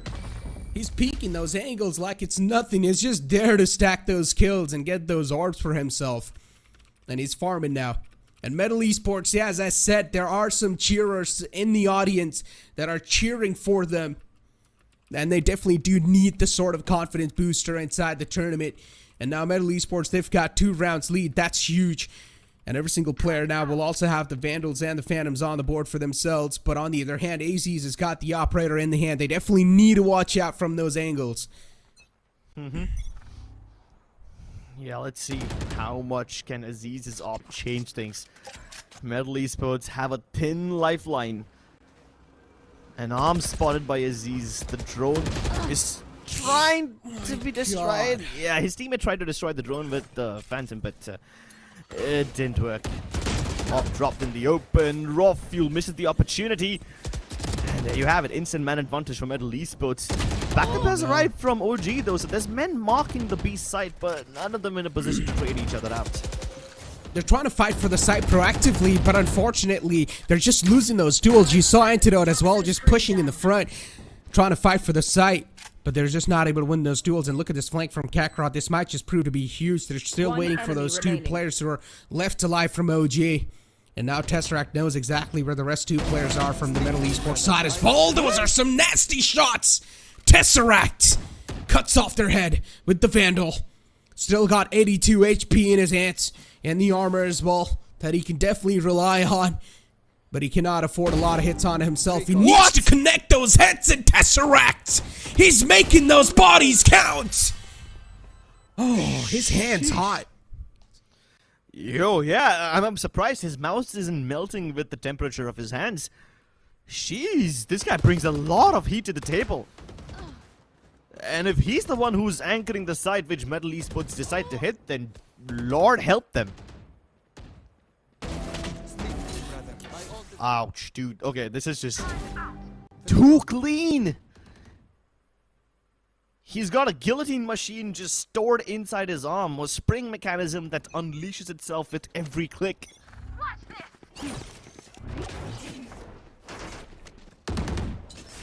And look at this, Metal Esports. They're really just trying to play with the minds of OG. OG don't exactly know where to rotate, what to do. They're Now always it seems like just... they have the right idea. Yeah, it does seem like it. You never know. MLT Esports is one of those teams that can throw a little spin in the mix at the last moment. And OG just will be thrown off completely. At least for now, they've got no one on the lurk. So one thing is for sure that all the 5 players are just stacked in the front. AZ's has got the information as well. The Outrun spotted out too. The trades are there exactly on the point, but he's missed all of his knives. AZ's, the knives are the only thing you can rely on, but tricky. Now he's starting to line these bodies up. Fox will also get the resurrection on the only fallen man. And now the entire army stands tall against OG. Where they have 5 players to go against, and OG, they've got 2 of their own. Last player standing. Timing. Oh, Could the have shots! almost thread the needle, but Levi also hitting some nutty shots. Yeah, and it finally seems like MLT Esports are here to stay. I was a little skeptical about their progress, but the number of times they've put OG at an economic deficit really solidifies their lead. And now with Fox almost on 9,000 credits mark and everybody else above 5,000 mark, MLT Esports don't have to worry about money anymore at the very least. But Levi, are you serious? Oh my god! What was that? Where are these shots in the defense? You see Tesseract hitting these nutty shots in the post-plant segment in exit frags, and even Levi steps up with the most crispiest ace. Unfortunately, it's all just a bunch of exit frags. This is very stylish to look at, but if these are the kind of shots that OG members start to hit in actual defense, then MLT Esports better start praying. That is one of the most disgusting and the nastiest aces I've ever witnessed inside the VCSA. Also, the most futile aces. It breaks my heart because these shots are beautiful. Absolutely drop-dead gorgeous. I just wish they came a little early in the round. Oh, man. Levi. He really just obliterated his opponents with just that sheriff. Yeah, it's another story that they didn't really get the round secured in their hands, but still, I mean, that sort of an impactful play at least have to have some sort of an impact on your opponent's minds, right? I know, right? It's gonna be so impactful for your own mental too. And OG are like, you know what? We can hit these shots. Why don't we just play very aggressively? They did the same thing in the last round of the first half, where they basically just send Aziz on an assassination mission. And now that OG have activated their inner aim demons, they can probably get this thing on the chopping block. Up until now, Metal have won every single round in the second half, and OG have nothing to show for it. But with so many ultimates online and their aim activated, I'm starting to fear what OG will show us. I'm telling you, man, it's the Terra Crosser. That dot crosser you're seeing there, a lot of people are starting to use it, and that's the Terra Crosser. I think a lot of people use dot tiding. I don't think you can label it Tarek, but yeah, sure. I mean, I know you can't really label it, but you know, it's just like, Yeah, he's been using that since the start of Valorant, since he started playing Valorant. And But this is look what at we Aziz. feared, right? This is exactly what we were worried about. Aziz activating himself. He knows for a fact there's 2 people on pipes. He knows he can get traded, but does that deter him? Absolutely not. Oh my god, he's expecting this! They did get the trade, but the problem is, it's not going to work out in the favor of Metal. The intentions are now given away, and even the man inside the tube cannot fall back anymore. Fox's position was compromised. He was able to take down the Killjoy, but look at the man number. It's just heavily stacked on the OG side. And MLT Esports. Oh boy. We're having these players on lurks. And this might just be the equalizer, and it is. And now we're dialed down to a 2-on-2 situation. Well played from MLT Esports, but OG, they're really just overextending the angles that they shouldn't. Yeah, I mean, I was concerned that MLT Esports are so far away from each other they won't be able to trade, but so far they're doing just fine. Fox alleviates the pressure, and with this he figures out that Rockfield is far enough that JE can plant peacefully. But the Resurrect coming through, the odds are stacked against him, but Jay is playing for first contact on top. After he gets that first frag, he can easily fall back and then boil it down to a 1v2. They check for him, they account it. OG, they keep things competitive, they're not kicking the bucket yet. You can see Antidote just wiping his hands off to his pants, and even Rafiel himself has got a cloth in front of him, which he's wiping his hands too. And that's mainly because the sweat, when you play from such a high level competition, or when you play inside the tournament, your hands do tend to get sweaty and the grip on your mouse starts to fade away. So you need to keep your hands dry to get the grip rolling in your favor. But speaking of that, this round, another close round, and this was way too close for comfort. It shouldn't have been this close, but OG, the players started to overheat.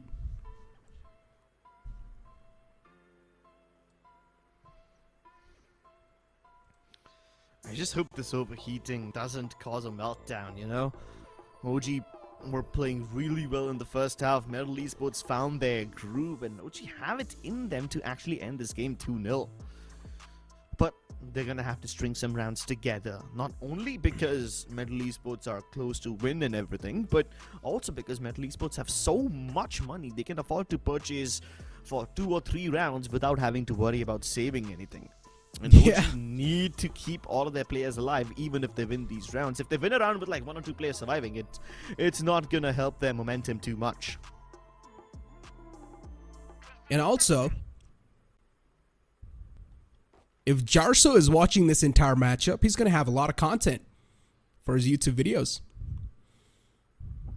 But moving on over, Metal Esports, with 11 rounds, they've definitely got a nice cushion that they can work off. Recon Dart taken out, and Tricky peeks out. This time Aziz is a man who will find the opening. And these type of openings are really giving a lot of confidence to OG, which Metal Esports should try and deny. Yeah, I mean, ever since round number 18, OG are going for a lot of first contacts. AZ does sneak through, but AZ trades it back, so no problem just yet.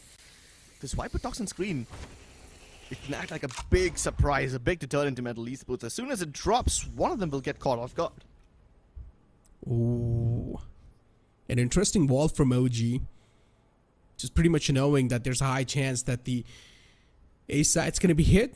So already Rawfield's wall is there, so that means Metal Esports can't really go for a wall of their own and try to go for the plant because the plant area is being blocked by the defender's wall. So that's a nice thinking coming out. They can use the zipline to move across. The crossfire between Aziz and Rawfield isn't the strongest. One playing for swing, one holding the crossing on 410. Oh, Ace! And they can't even get back to Aziz, man! A glimmer of hope that Fox has given himself, but... Oh my god! There you go. 2 aces by OG, first one by Levi, and now another one by Aziz. Orangutan have woken up. The devil is no longer in his slumber. He's gotten out of bed and he craves violence. You know, as to say, bro woke up and chose violence. And this is what Aziz did with that operator. He was just finding them one after the other. Metal Esports, they're really not able to find a reply to this op. But now Metal Esports, they're going to have one mission in front of them, and that is to deactivate Aziz. And survive this one. Keep in mind, Metal Esports had that cushion, that nice little extra couple of money bags under them that were keeping them afloat, but now that money's gone. So if Metal lose this, they are broke again. Aziz, relentless in his pursuit of kills. He can sniff blood around the corner. He can practically smell Kakarot from over there. Never mind, Tricky eliminates him. That's huge. And Tricky wasn't even there, so he probably shot him mid-air as Aziz was trying to go for an upcraft or something. Yeah, that was anticipated. He saw it coming quite quick too. And look at the Hunter's Fury from Tesseract. It finds a lot of value. OG, it seems like they really are desperate to close things out on the second map. They don't even want to let him take it to the third map. Metal Esports, but they themselves are trying their best to take it to the third map if possible. The Viper's pit, of course, the Viper being forced away, and that means the entire pit as well will be deactivated. A good counter from Metal Esports. Revealing area. You've got Rawfield checking the backlines in case anyone from Metal is going for a flank, but now that he doesn't see anyone, OG recommit. Man deficit neutralized as Levi gets the headshot onto Ezzy. Tricky though, trying to close the distance. Kakarot and Tricky double up, and there you have it! Metal Esports finally have victory within their grasp. Map point achieved. And this seems like the third map is inevitable. Can they do it though? Oh boy. That's what it seems like, yeah. But OG, you never know. These beasts, man, they have the capability of turning the impossible into possible. I would actually like... never mind, the replay didn't show us. I would have liked to see how Aziz got shot, because Tricky was towards B green, you know, so he must have probably shot down Aziz as he was floating above the map geometry when he double updrafted or something like that, because Tricky doesn't have a direct line of sight onto him. So yeah, that would have been a very interesting tidbit if we saw it in the replay. But OG, with whatever little weaponry they have, they invested Bulldogs and Spectres on the block. An operator by Aziz. Let's see if we can make it to work. And yeah, it's actually not gonna happen. Tesseract has too many targets to switch on his screen, and he pays the price for it.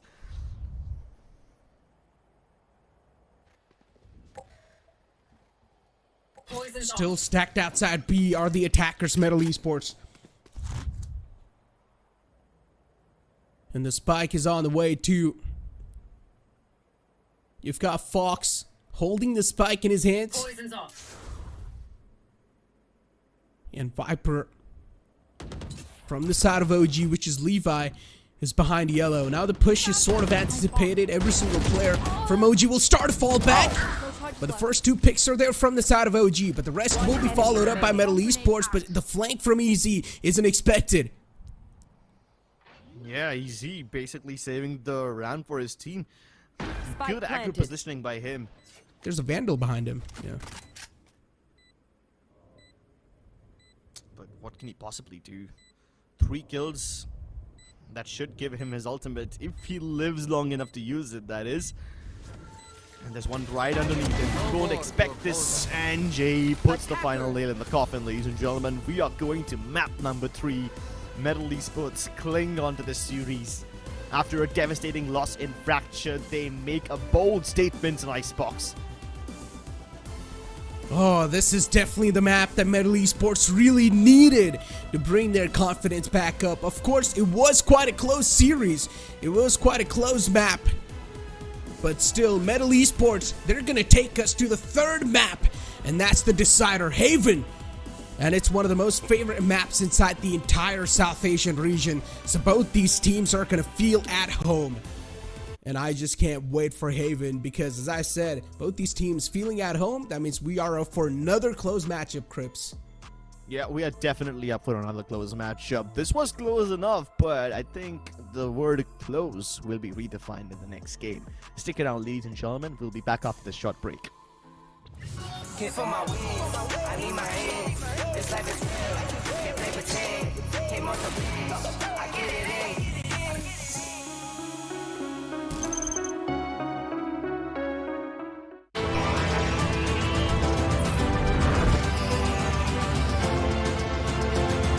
The all-new i20, born magnetic.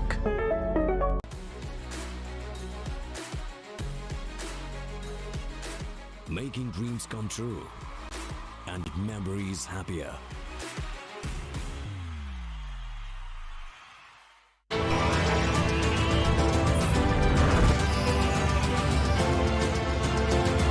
The all-new i20, born magnetic. Hit for my wins, I need my hands. This life is real, can't play pretend. Came off the wins, I get it in.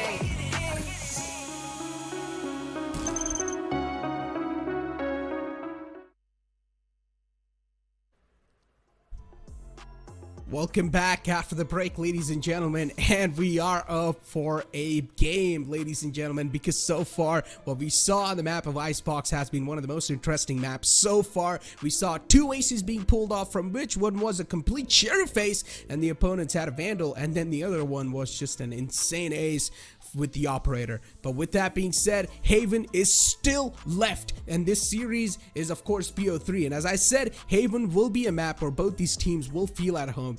But for now, it's our time to talk about the Icebox. And what do you think, Crips? What went wrong from OG?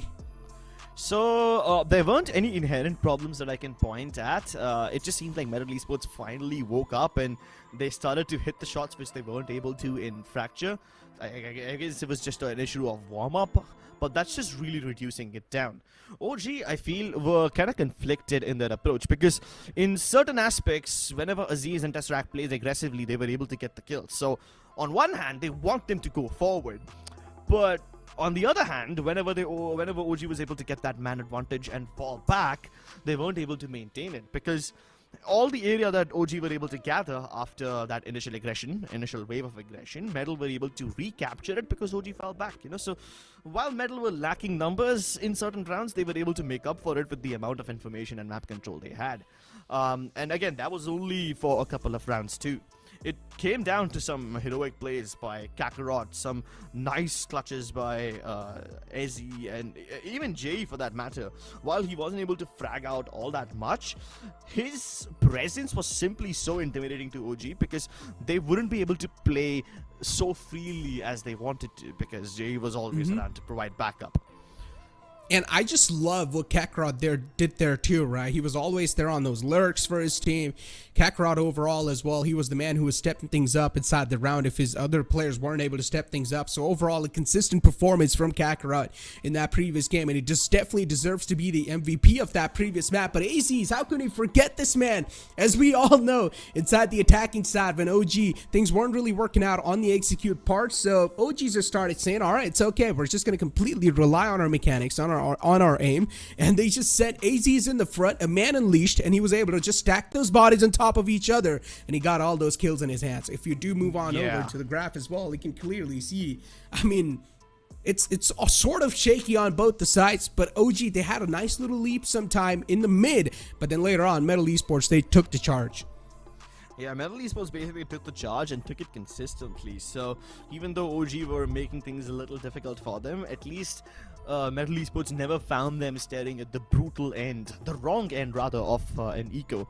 So yeah, they were somewhat shaky with regards to that, and especially in the second half, right? MLT Esports were able to win the first 6 rounds in that second half, and OG did not get anything, and that basically gave MLT Esports all the momentum they needed. It was a much closer game this time with MLT Esports, every single person stepping up in terms of first kill. It wasn't like there was one clear vindictive hero, right? In OG there was one clear hero, it was Aziz. I can't really point my finger on someone from the MLT Esports camp because everyone seemed to be pulling their weight equally. Exactly, and inside such sort of a high caliber tournament, you need to have every single individual player just stepping things up and trying to pop things off, and that's what it seemed like so far. And I was really worried how these 2 new players, are not exactly new players, the main lineup and the 2 players missing from MLT Esports would be fitting inside this matchup, considering it was their debut matchup, and they're still doing pretty fine. It feels like they have shaken off all the jitters that were there on the first map, and then on the second map, they sort of started popping off. If we do move on over to the MVP of the previous map though, and as I said, Kakarot definitely deserves to be there on the board. Yeah, and I'm actually glad that Kakarot is back on the top. He had a somewhat of a bad game in Fracture. He wasn't able to get the frags that he wanted. Every time he went for aggression, he was always getting unlucky, you know, getting double peaked or triple peaked, and his orbital strikes basically never connected in Fracture. But now that he's picked up the Viper, he just seems to be so much more consistent. And look at these highlights too, right? MLT Esports this time inside this map, they just seemed a little bit more confident. They were taking those duels, and they were also able to come out on top in these duels, and that's what really mattered. If you want to shut OG down, you need to beat them in their own game. Take those duels and try to win those duels, and the only way you can do that is having confidence on your side. Tricky, of course, a lot of the time his operator wasn't working out, but then later in the second half of the game, Tricky's operator started answering, and this is where Tricky as well started popping off, pretty much just helping his team out. OG, they were really trying to rely heavily on the brute force, getting the side control in their hand, but MLT Esports always had a reply, it felt like. Yeah, unfortunately, OG, I can't really say the same for that. Sometimes the replies seem to be, Aziz, go kill. And he would kill. Even Tesseract would hit some nutty shots. Unfortunately, all of them make their friends. Even Levi, for that matter. The most beautiful Sheriff ace that you'll see in this tournament so far. Unfortunately, again, a bunch of exit frags. One enemy remaining. This ace, one of the most disgusting aces I've ever witnessed so far. And Levi definitely deserves to be in one of those highlight videos if they're being made by someone. But Metal Esports, as we all know, Metal Esports, they were the deserving one. They were the one who came out on top of the map of Icebox. And as I'm telling you over and over, Crips, again, that Icebox is one of those maps that heavily favors tacticality. And that's what pretty much the opponents, Metal Esports, they used in their favor, because we all know Metal Esports, when it comes to tactical approach inside the game, they're on the top, and that's why they pretty much were able to read their opponents pretty well. Yeah, they were able to read them pretty well, and more than reading their opponents, it was also more like dictating what's happening in the round, right? Because in the second half, we started seeing Metal Esports try to fiddle around with the tube area quite a lot more. They were able to not only bamboozle the Killjoy on OG quite often, but also kind of just make them bounce around the map so that he doesn't really have like one stable spot to sit down and anchor. And again, I mean, the decider map, as we all know, will be played on Haven, so we all are expecting a really close game. But if that goes complete one-sided, then of course it'll be a huge disappointment, because that's of course not something I want to see. I really want to see another close game, and I want to see an absolute entertainment, an absolute competitive game being put up for every single audience that's currently in the chat as well, Crips. Yeah, even I would like one heck of a game. Let's get to a short break, ladies and gentlemen. We need to cool down a little before we jump into a heated match. Hit for my wins, I need my hands. This life is real, can't play pretend. Came on the wins, I get it in.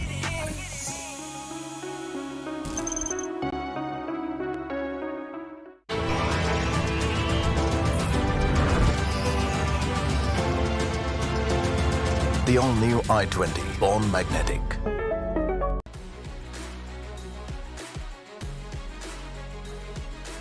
Making dreams come true and memories happier.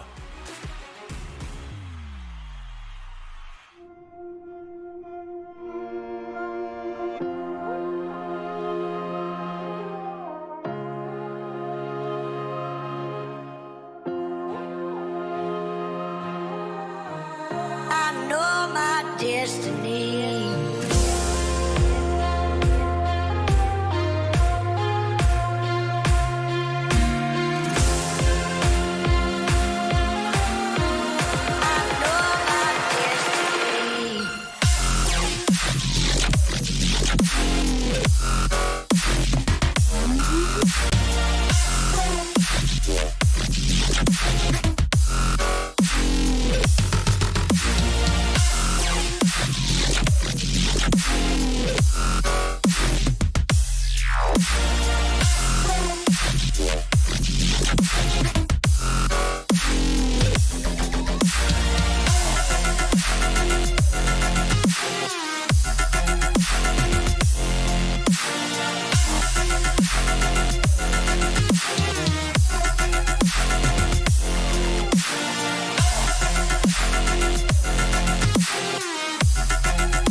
YouTube audience, welcome back to the stream as we are going to be jumping inside the agent select of the third map, Haven. And if you do take a look at the agent select, it's going to be pretty much basic, nothing more interesting coming out, but this time Levi is going to go for an Astra instead of Omen. Okay, that's also pretty nice. As he's playing the Sky as always on Haven, he usually picks up this character whenever Haven is around.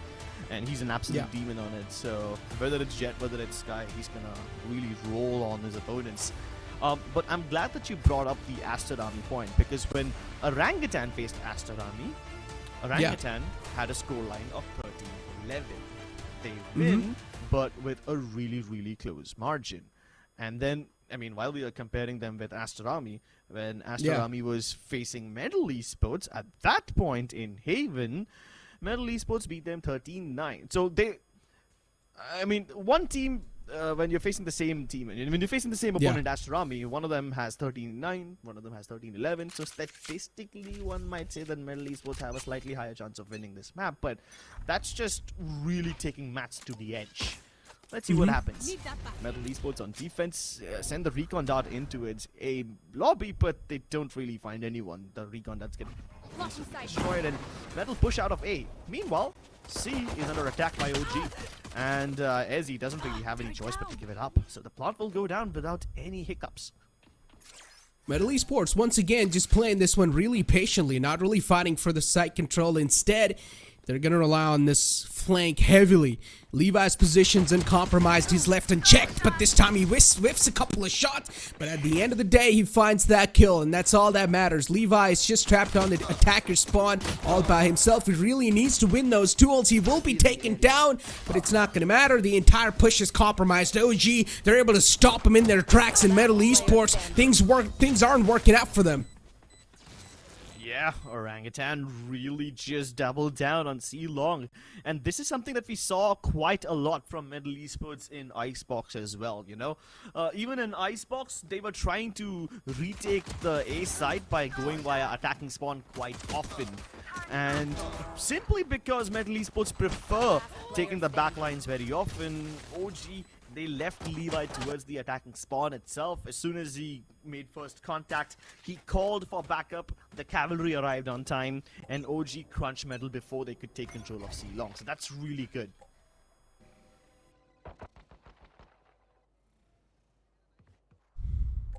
B presence heavily from the side of MLT Esports. A lot of people are just inside the B site.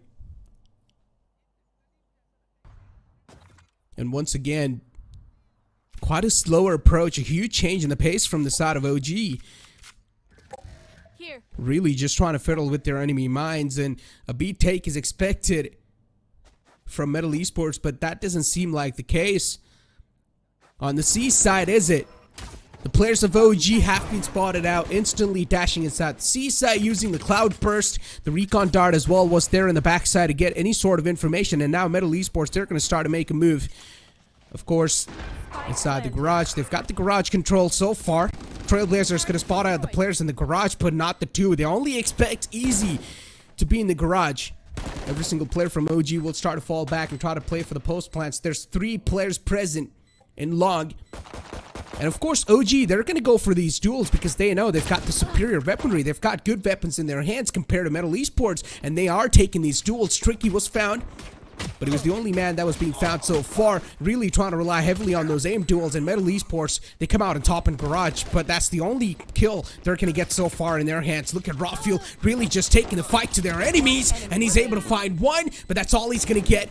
JE was there to try things out, even things out, but he's not going to find any more. Has got the Spectre, but he knows there's no point in saving, so he will give up his life. Another round secured from the side of OG as expected because they had the weapons advantage, but now they're probably going to play the upcoming round in bonus. Something that'll definitely help him out quite a bit. And Rafiel, as you can see, I mean, just look at them. Just OG able to just run through on this site, decimate every single player that stands in front of them because they've got the better weaponry. This is where their armor will be tested completely because now the opponents, they've got the better buy. Vandals and Phantoms on the board.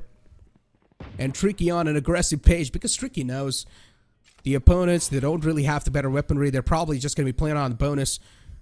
So MLT Esports really do want to take the fight to their opponents. Look what Rafael has already been able to just punish or push all the way in the pocket. Yeah. He's got a decent amount of map control. Enemy mark. Yeah, but you gotta admit that Tricky also was able to hear the rotation of Levi. So at this point, he's conveyed information to his team that this A hit is imminent. Jay's already prepared to launch the shock darts and hopefully deny the plant, but Levi gets away with an inch of his life. Right there.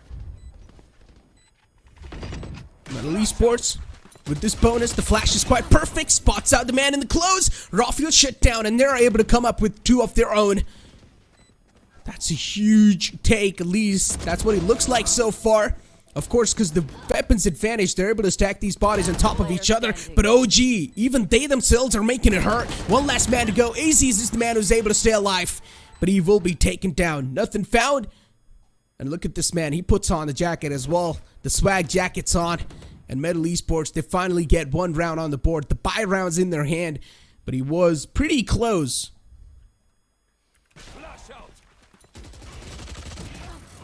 Well, there you have it, folks. As expected, bonus round not being in the favor of OG.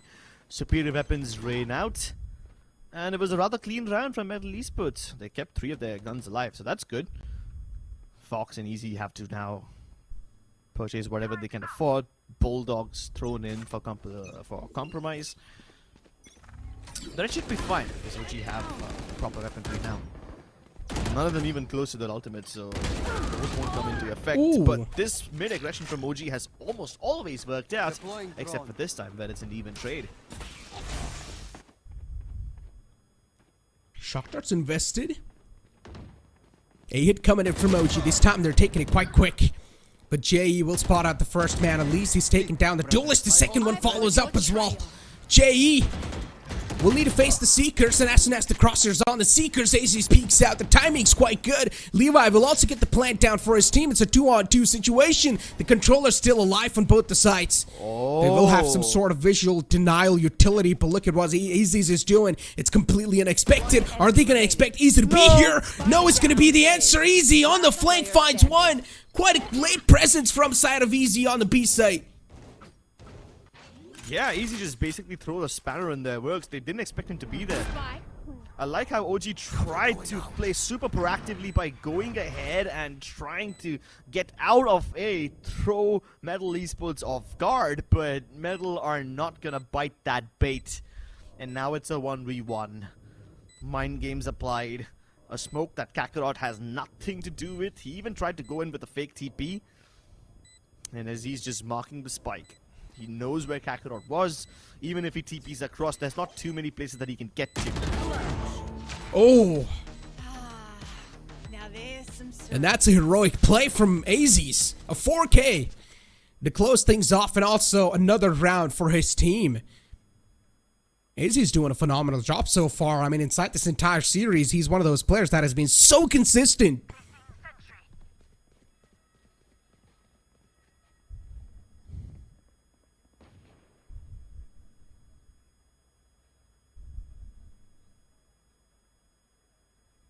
The bell rings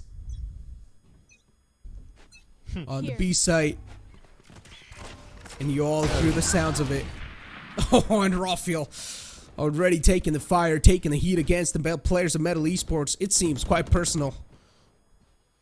Yeah, it kind of reminds me of the Metallica song, "For Whom the Bell Tolls." Any metalheads over here, give me a little love. MLT Esports though. Their defense seems to be kind of scattered now. B is open. OG can exploit the gaps. And even OG are trying to be really careful. You know, they're aware that MLT have this eco, so they're just hoping they don't run into a trap or a stack of any sort. So that's why they're taking their sweet time. And now that C is empty, they're gonna go around, plant it nicely. Ahead. You even Recon have dart. Tesseract playing aggressively towards the B side, so in case anyone comes in from there, he acts like an early warning system, and as he has an idea. Oh! The flash was good, to be honest, but Yeah. Fox was a little too quick. The run and gun, of course, from Spectre. will be able to shut down AZs. AZs can't really do much, but it's still a 3-on-2 situation.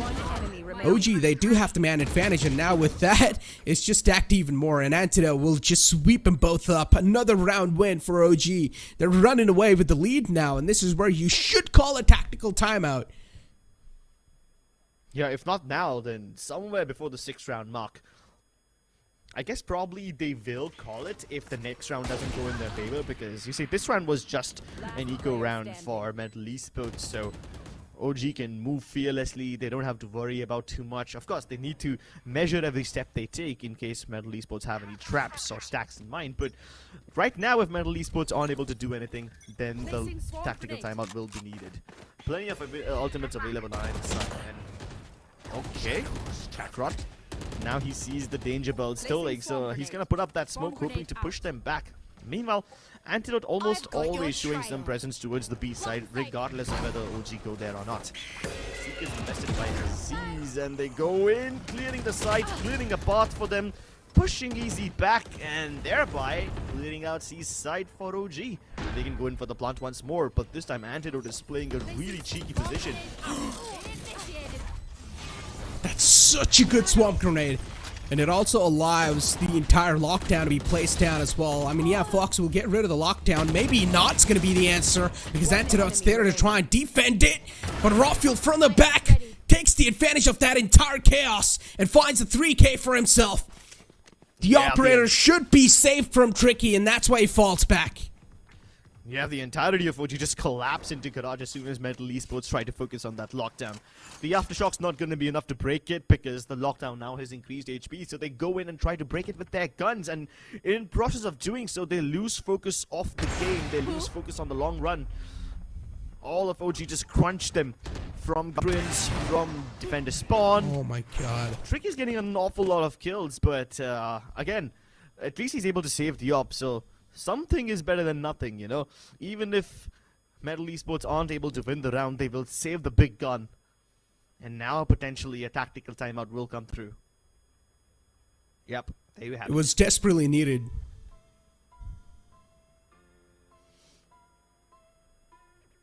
I really want to know what's going to be discussed inside this tactical timeout, because OG, it just seems like the things are really working out in their favor.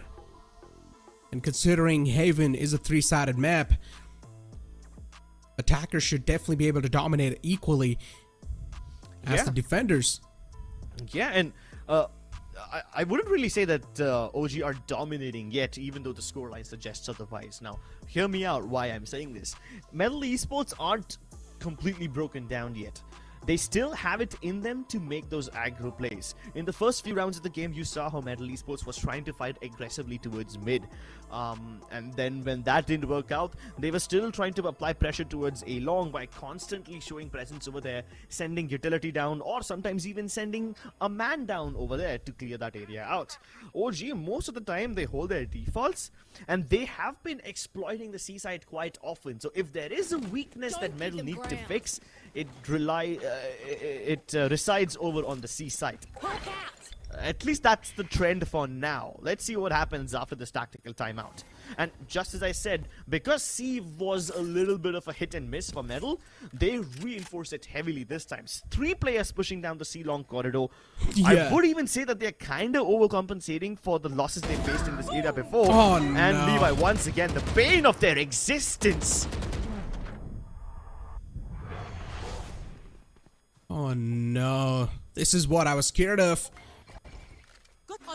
Just overvaluing certain stuff is what just punishing the entire team of MLT Esports. Yeah, the proactive nature was nice, but they shouldn't have kept on pushing in the front, because they had no visual on the upcoming disasters. They had no information on what's going on in the front. And that's what the players of MLT Esports sort of lacked on. And now OG, they're having a nice advantage for themselves. And Operator in the close range is definitely working out, but Antidote with the trade is there. Yeah, he's able to land one more shot off. A rather quick one at that, before he finally settles in the dust. But yeah, what do we know so far? I was somewhat correct in my prediction that MLT Esports recognize C as a weakness, and they overcompensate for it by pushing 3 men down C, which OG obviously account for. And at this point, Metal Esports even start to think that, what is this Levi guy doing? Is he just gonna stay and spawn the entire game? Because you see, even in the pistol round, Levi got multiple kills from attacking spawn. Even this round, he gets multiple kills from attacking spawn. So it turns into this pattern which Metal Esports recognize. But what they don't recognize is that OG wants them to recognize this pattern. You know, there's brain games upon brain games to some extent. It's either that, or someone's missing the big picture. You can't have your cake and eat it too. So, OG fall back to the good old reliable A lobby.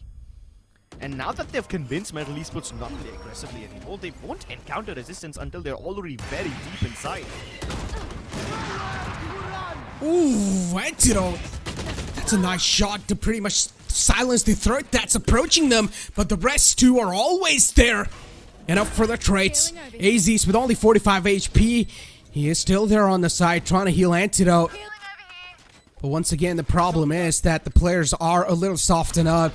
They're trying to patch the holes that are currently created inside the vault. They've also got the Rolling Thunder available, but this stun is just so perfect. The Trailblazer, it finds both of them. Yeah, and then Raw Fuel blazes them a fiery cremation. Great stuff by OG. We are starting to see glimpses of Fracture all over again.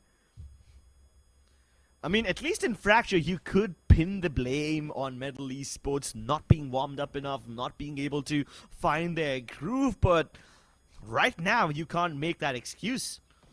Metal have had these ultimates available since, what, 2-3 rounds now? They've been lying in their back pocket for too long, and it's about time they pull them out. Maybe not in the Seeker round, but at some point, they will have to pull them out. Tricky. He pushed up quite deep in Brass. He also tried to get all the sounds, and then he found out that every single player from OG is on the C site. And that's a really good Cosmic Divide utilized too, to pretty much block off the entire entrance off the defenders, guys. So they cannot even move in. Yeah, finally the Rolling Thunder's invested to try and make some sort of aggression on the site. They're trying to assert some dominance on the site, but every single player from OG is just posted up on the post plant. And now the operator's going to start to answer as well. Raw Fuel on the aggressive page. Oh, but OG, they're just stacking these bodies on top of each other. The entire C site's now looking like a graveyard. Okay, they're just trying to go for this defuse, but the gravity well pulls them again and again. Yeah, there's just 1,000 bullets being peppered at him. No way he can stick it even to half. Orangutan running away with this game. They are digging Metal Esports a shallow grave. No time to dig 6 feet. They want to get this game over with. They're speedrunning it.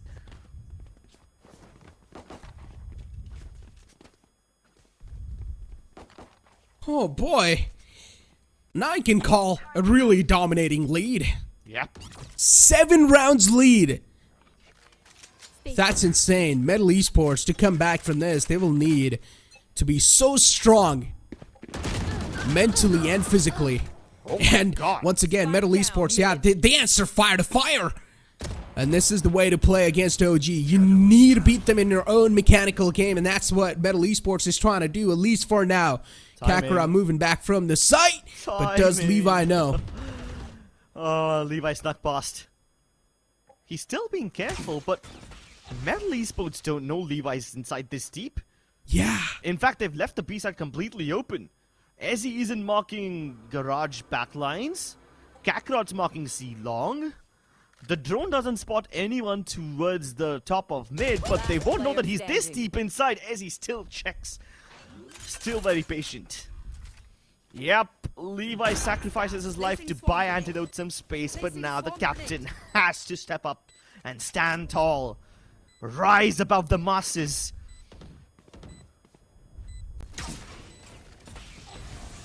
Sounds pretty tough, to be honest. He's rotating all the way from the spawn. All the way in the back. OG, they're trying to pull off some miraculous plays. Will this work out, though? I mean, he's all by himself, and now the defuse is probably going to be stuck as well. Antidote on a move, on the prowl, finds one, and the defuse is completely done too. Antidote. Hey, that's okay, though. I mean, even if OG lose every single round after this 8-4 lead, it's pretty impressive enough, you know? But still, at least with an 8-4 lead, or with an 8-4 half, there's still some sort of semblance of life, right? At this point in time, OG, they just want to break the entire mental of MLT Esports, so they wouldn't want to give any sort of rounds. I mean, OG also recognized that MLT Esports is kind of relying on these triple stacks. We saw that round where MLT Esports pushed 3 people down C long, and this time they had 3 stationed on the B side. So OG just need to avoid walking into a defensive setup like this where MLT Esports are prepared to fight. You need to isolate them and exterminate them. And yeah, it's only a matter of time before OG are able to find the chink in their armor again. But MLT Esports this time have an edge. Pushing all the way out of C long without being encountered. That's amazing. Levi's in trouble. TP play by Kakarot ends up getting him the kill, but at the cost of losing A. That's a nice dash all the way on the Haven. Is anyone going to expect him there, though? Definitely has quite an off angle. They've also got the lockdown invested, so that means the entire site's going to be in their hands, at least for the couple of moments. Recon drone being utilized as well. No one being spotted, at least for now. Rafael still on the top inside Haven. And Rafael needs to start expecting players on his way. Maybe as well try and take some aggressive contacts, and now his position's compromised as well. Rafael's position's known, but Tricky finds the 2 crucial opening frags. Banana Swarm that was there to try and stop him in his track, but Tricky's on fire. And for now, he seems next to impossibly stopped. Rafael jumped down under Haven. But it's not going to matter. MLT Esports, what a clean retake. Yeah, that was quite clean. I must admit, I thought that MLT Esports won't be able to get this done because the way OG captured this A site, it was basically a situation. Oh, cool, nice. Refreshments are being served. Somebody can send some coffee our way too. But hey, getting back to the point, the Nanoswarm, man, look at that. MLT Esports don't care about it at all. They just hustle through it unbothered. The floor is burning underneath their feet, but the passion inside their heart burns brighter.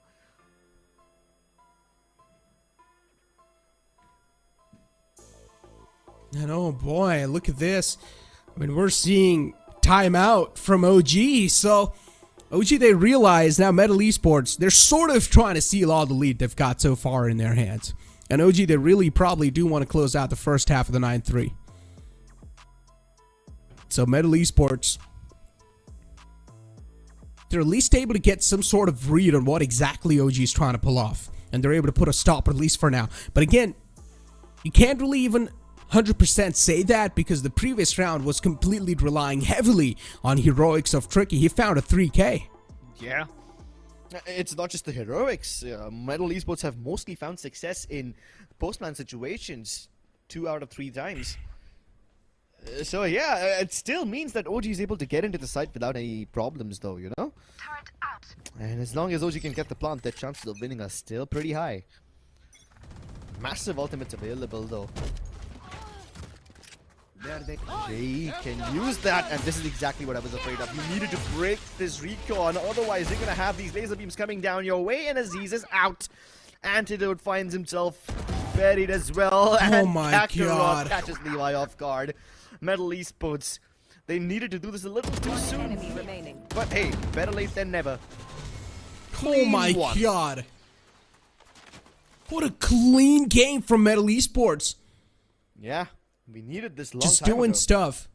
And they pretty much just did stuff that they didn't do the entire game. They pushed up mid. They had one player posted all the way just next to the stairs. No, hold up. I mean, at least they were pushing out mid, so that part we can give credit to them for. You know, MLT Esports almost always fought aggressively towards the mid side. Get out of my way. But they would never have one guy just waiting near the stairs, and that's something that was not expected at all. Considering they also had the Odins in play. OG, if you know, at the start of the round, they bought an Odin. They were spamming the B entrance. So they thought, okay, now considering we have spammed the B entrance, I don't think so there's probably anyone going to be pushing out mid, but that was not the case. The Omen already pushed up deep in mid, posted himself up right next to the stairs, and was able to catch one player off guard. Yeah, I mean, the only time that I saw that mid push from, you know, under window mid push from MLT Esports was probably like in the first round in Pistol. And after that, every time MLT Esports tried to play aggressively on mid, it was either a triple stack, they fight and they fall back to their defaults, or they don't push mid at all. Yeah, that was the only second time, I guess, we saw someone stay down there under window for so long. Yeah, I mean, Exactly, as you said. Of course, the patience was there. And once again, MLT Esports, as we all know, they're one of those teams that will 100% rely on those tactical natures, right? On the other hand, OG, they're always, as you mentioned as well, that they're able to get inside the side. They're able to sustain the side as well for a while. But inside the post-plant situations, they aren't really able to know where exactly the entries will be done from MLT Esports, because MLT Esports, they're always able to fiddle with the enemy's mind quite well. And considering now in the second half, MLT Esports will get the chance to go on the attacking side, they will have, or they will at least have more chance to try and play with the opponent's mind. But with that being said, it's also our time to push to a short break, because we will be back with the second half. Hit for my wins, I need my hands. This life is real, can't play pretend. Came off the bench, I get it in.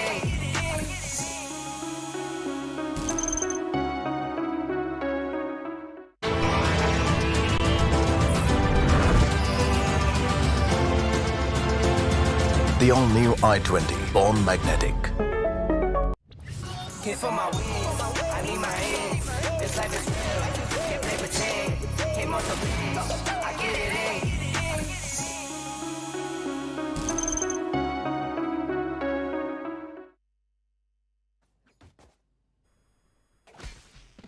Welcome into the second half, ladies and gentlemen. And now MLT Esports, this is where they should not start to crack under the pressure. If OG, even if they do win this pistol round, MLT Esports, they will still have another chance to go for a force buy. And if they do lose out the force buy, then we can start giving up on the host. But for now, MLT Esports, they've got the B-side presence as always. B-side is something that they really like to give a heavy presence on. But the problem is, he's just stuck all by himself, and Antidote will take care of him.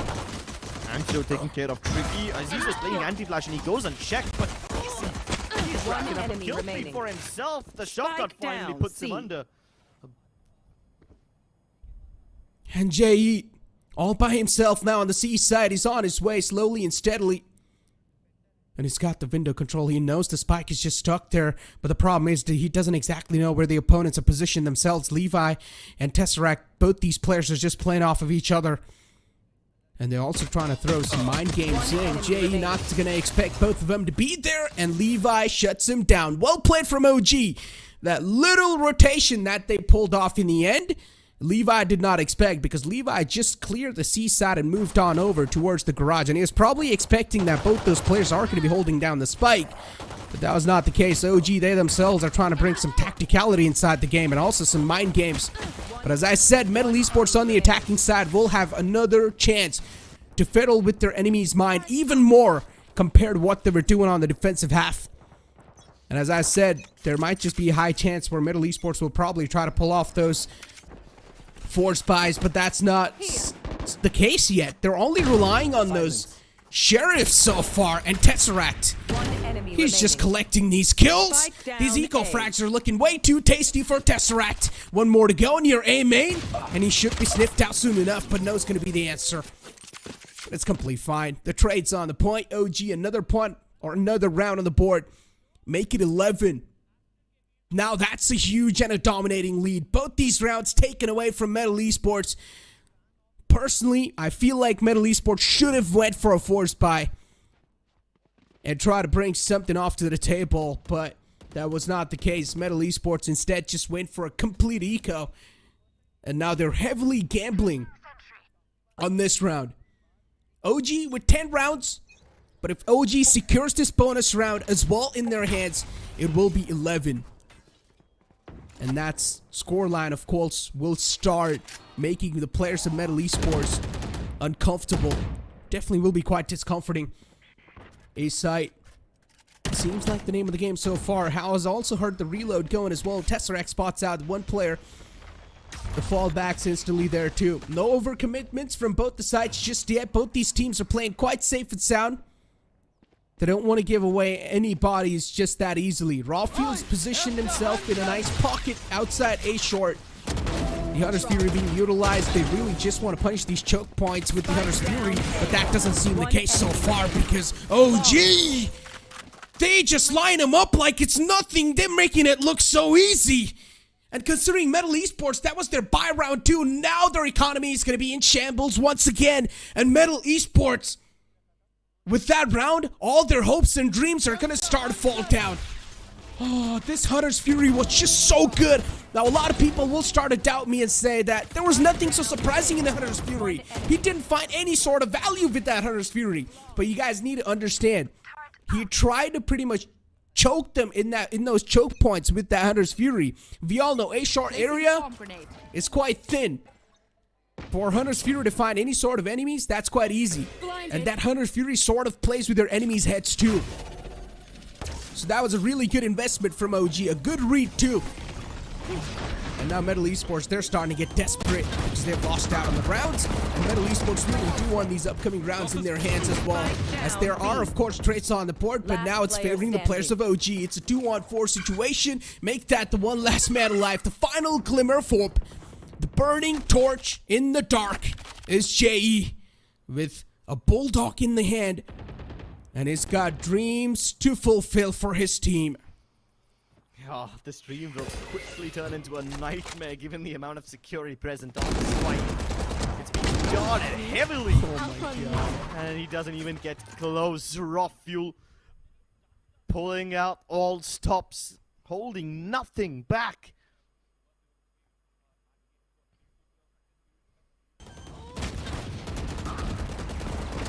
Look at this massacre. And as MLT Esports, they lost their buy round in the previous round. That's where their mentality just broke down, Crips. Now MLT Esports, they're really just trying to think on the feet because they've got nothing left to work with. This is going to be their final chance to try and do anything inside this entire series. And even Hacker himself will now start to worry because OG is on a map point. Hacker. All the pressure on him to somehow recreate the magic of Icebox. And it was magic, you see, because there weren't any inherent weaknesses in OG. Yes, there were some instances where the timing was exploited heavily by the members of MLT Esports, and they even used the tube area of Icebox to kind of push and pull OG apart, but nothing of that sort has been visible in Haven yet. And OG just returned them the favor. In Icebox, OG lost the first 6 rounds of the second half. That's how you survive. And in Haven, Metal haven't won a single round in the second half yet. Hopefully that will change now. But with so much riding on this one round, you can't blame me for leaning a little towards OG. As I say, they can taste victory. They can almost smell it.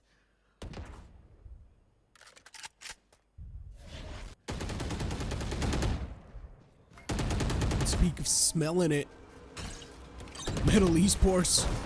Oh boy, I mean, whatever they've been trying to pull off so far on the attacking half, things really haven't been working out in their hands. And OG, they're just really shining in these duels. These aim battles are just favoring OG over and over again.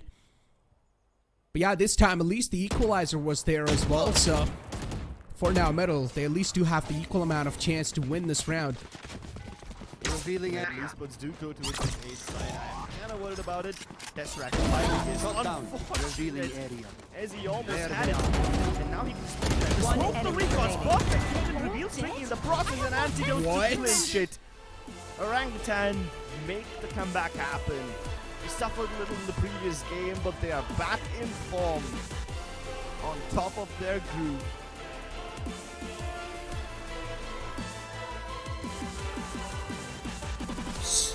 A-side was just always locked down by OG. Always. They played the defense so well on the A-side. It was never given away from them. Even inside the buy round, which they invested or which they gambled so much on, the Hunter's Fury was just utilized so perfectly on those choke points. Because we all know, if you want to make it inside the A-side, you will have to go through those choke points.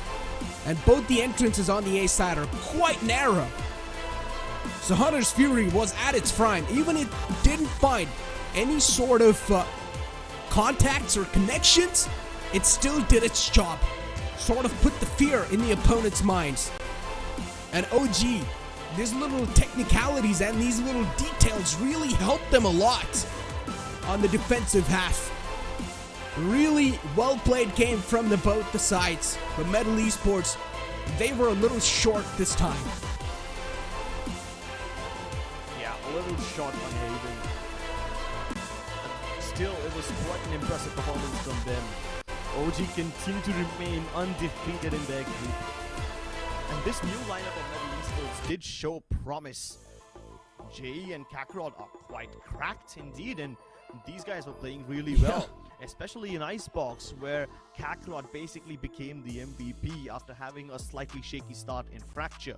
So overall, MLT Esports look promising, and even though they lost this game, they still have enough rounds in the bag to keep themselves afloat in the top 3.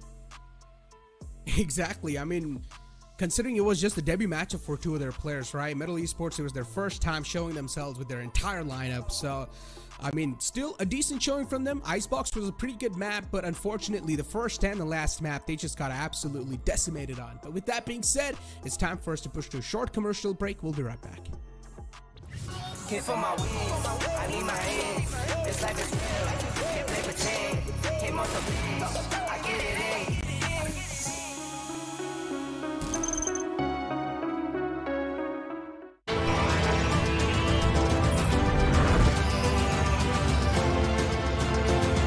The all-new i20, born magnetic.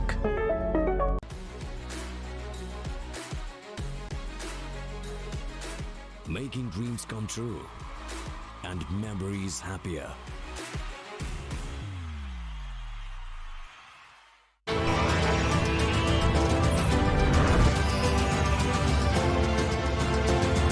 The all-new i20, born magnetic. Hit for my wins, I need my hands. This life is real, can't play pretend. Hit multiple wins, I get it in.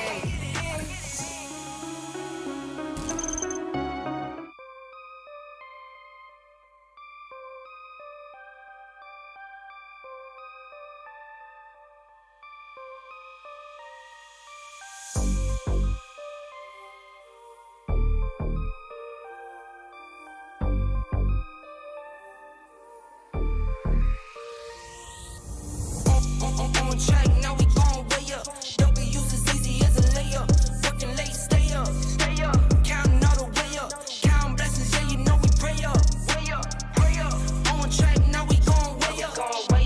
Now we gon' way up. Now we going. On track, now we gon' way up. Now we gon' way up. Now we going. Keep the same energy. Work on being better when I'm 70. Your drip is just a water spring. You know I drip different, just the 7 seas. I deal with life different, make that lemon squeeze. Went off for my style and identity. Better bounce back and get the cheddar cheese. I guess that's why they envy me. On track, now we gon' way up. W's as easy as a layup. Working late, stay up. Counting all the way up. Counting blessings, yeah, you know we pray up. Pray up. On track, now we gon' way up.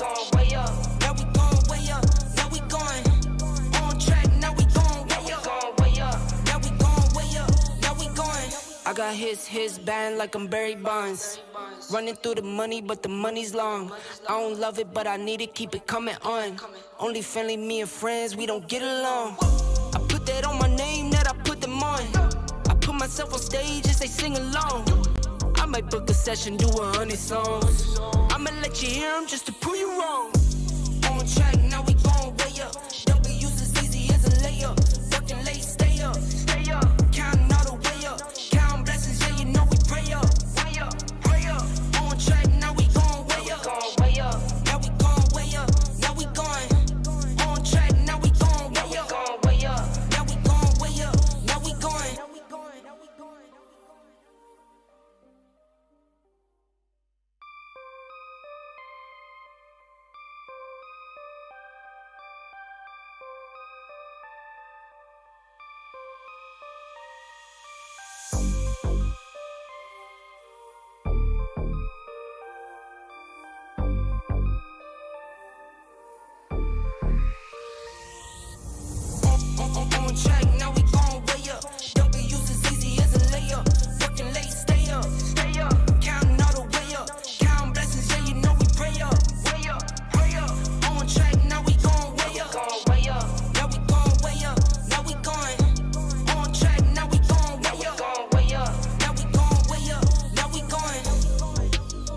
same energy.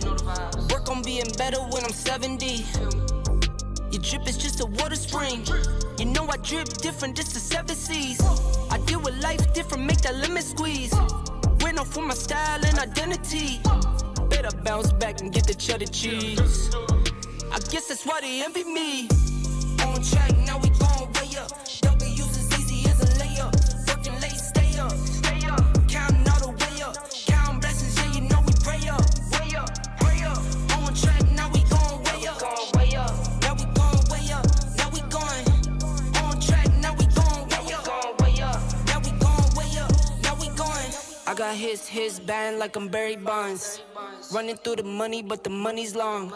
I don't love it, but I need it, keep it coming on. Only friendly, me and friends, we don't get along. I put that on my name, that I put them on. I put myself on stage as they sing along. I might book a session, do 100 songs. I'ma let you hear them just to prove you wrong. On track, now we going way up. W's as easy as a layup. Working late, stay up. Counting all the way up. Counting blessings, yeah, you know we pray up. Pray up. On track, now we going way up. Now we going way up. Now we going. On track, now we going way up. Now we going way up. Now we going.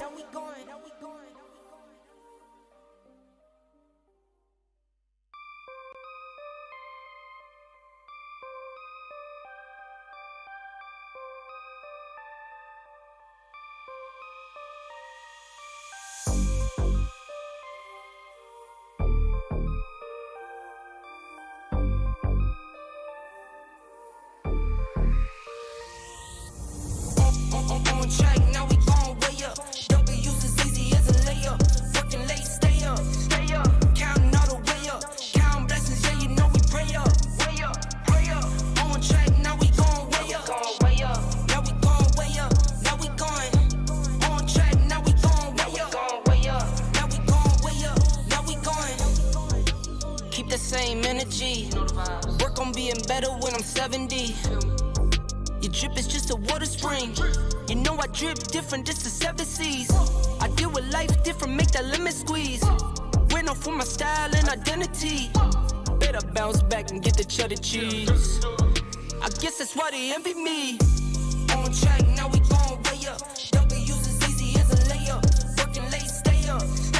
Counting all the way up. Counting blessings, yeah, you know we pray up. Pray up. On track, now we going way up. Now we going way up. Now we going. On track, now we going way up. Now we going way up. Now we going. I got his band like I'm Barry Bonds. Running through the money, but the money's long. I don't love it, but I need it, keep it coming on. Only friendly, me and friends, we don't get along. I put that on my name, that I put them on. I put myself on stage as they sing along. I might book a session, do 100 songs. I'ma let you hear them just to prove you wrong. On track, now we going way up. W's as easy as a layup. Working late, stay up. Counting all the way up. Counting blessings, yeah, you know we pray up. Pray up. On track, now we going way up. Now we going way up. Now we going. On track, now we going way up. Now we going way up. Now we going.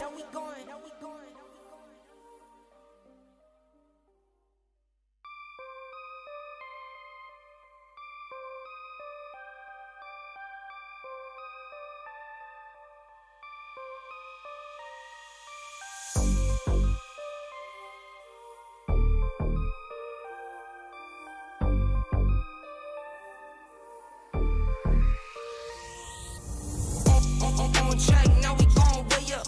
W's as easy as a layup. Working late, stay up. Counting all the way up. Counting blessings, yeah, you know we pray up. Pray up. On track, now we going way up. Now we going way up. Now we going. On track, now we going way up. Now we going way up. Now we going. Keep the same energy. Work on being better when I'm 70. Your drip is just a water spring. You know I drip different, just the 7 C's. I deal with life different, make that limit squeeze. We're known for my style and identity.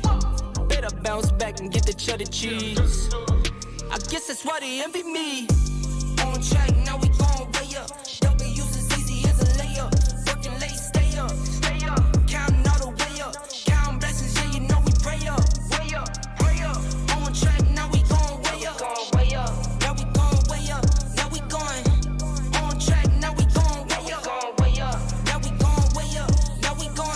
got his band like I'm Barry Bonds.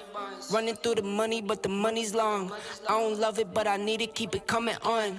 Only friendly, me and friends, we don't get along. I put that on my name, that I put them on. I put myself on stage as they sing along. I might book a session, do 100 songs. I'ma let you hear them just to prove you wrong. On track, now we going way up. W's as easy as a layup. Working late, stay up. Counting all the way up. Counting blessings, yeah, you know we pray up. Pray up. On track, now we going way up. Now we going way up. Now we going. On track, now we going way up. Now we going way up. Now we going.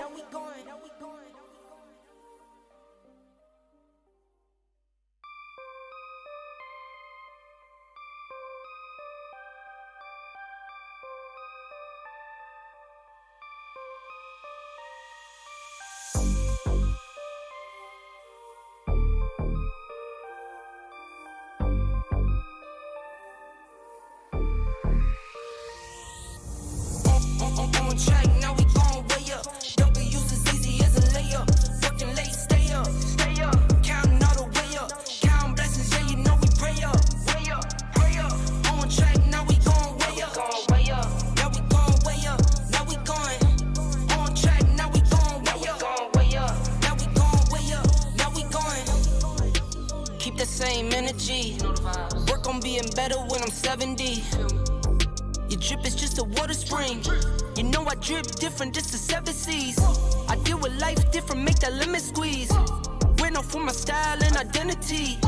Better bounce back and get the cheddar cheese. I guess that's why they envy me. On track, now we going way up. W's as easy as a layup. Working late, stay up. Counting all the way up. Counting blessings, yeah, you know we pray up. Pray up. On track, now we going way up. Now we going way up. Now we going. On track, now we going way up. Now we going way up. Now we going. I got his band like I'm Barry Bonds. Running through the money, but the money's long. I don't love it, but I need it, keep it coming on. Only friendly, me and friends, we don't get along. I put that on my name, that I put them on.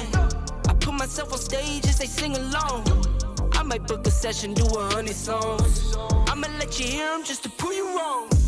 On track, now we going way up. W's as easy as a layup. Working late, stay up. Counting all the way up. Counting blessings, yeah, you know we pray up. Pray up. On track, now we going way up. Now we going way up. Now we going. On track, now we going way up. Now we going way up. Now we going.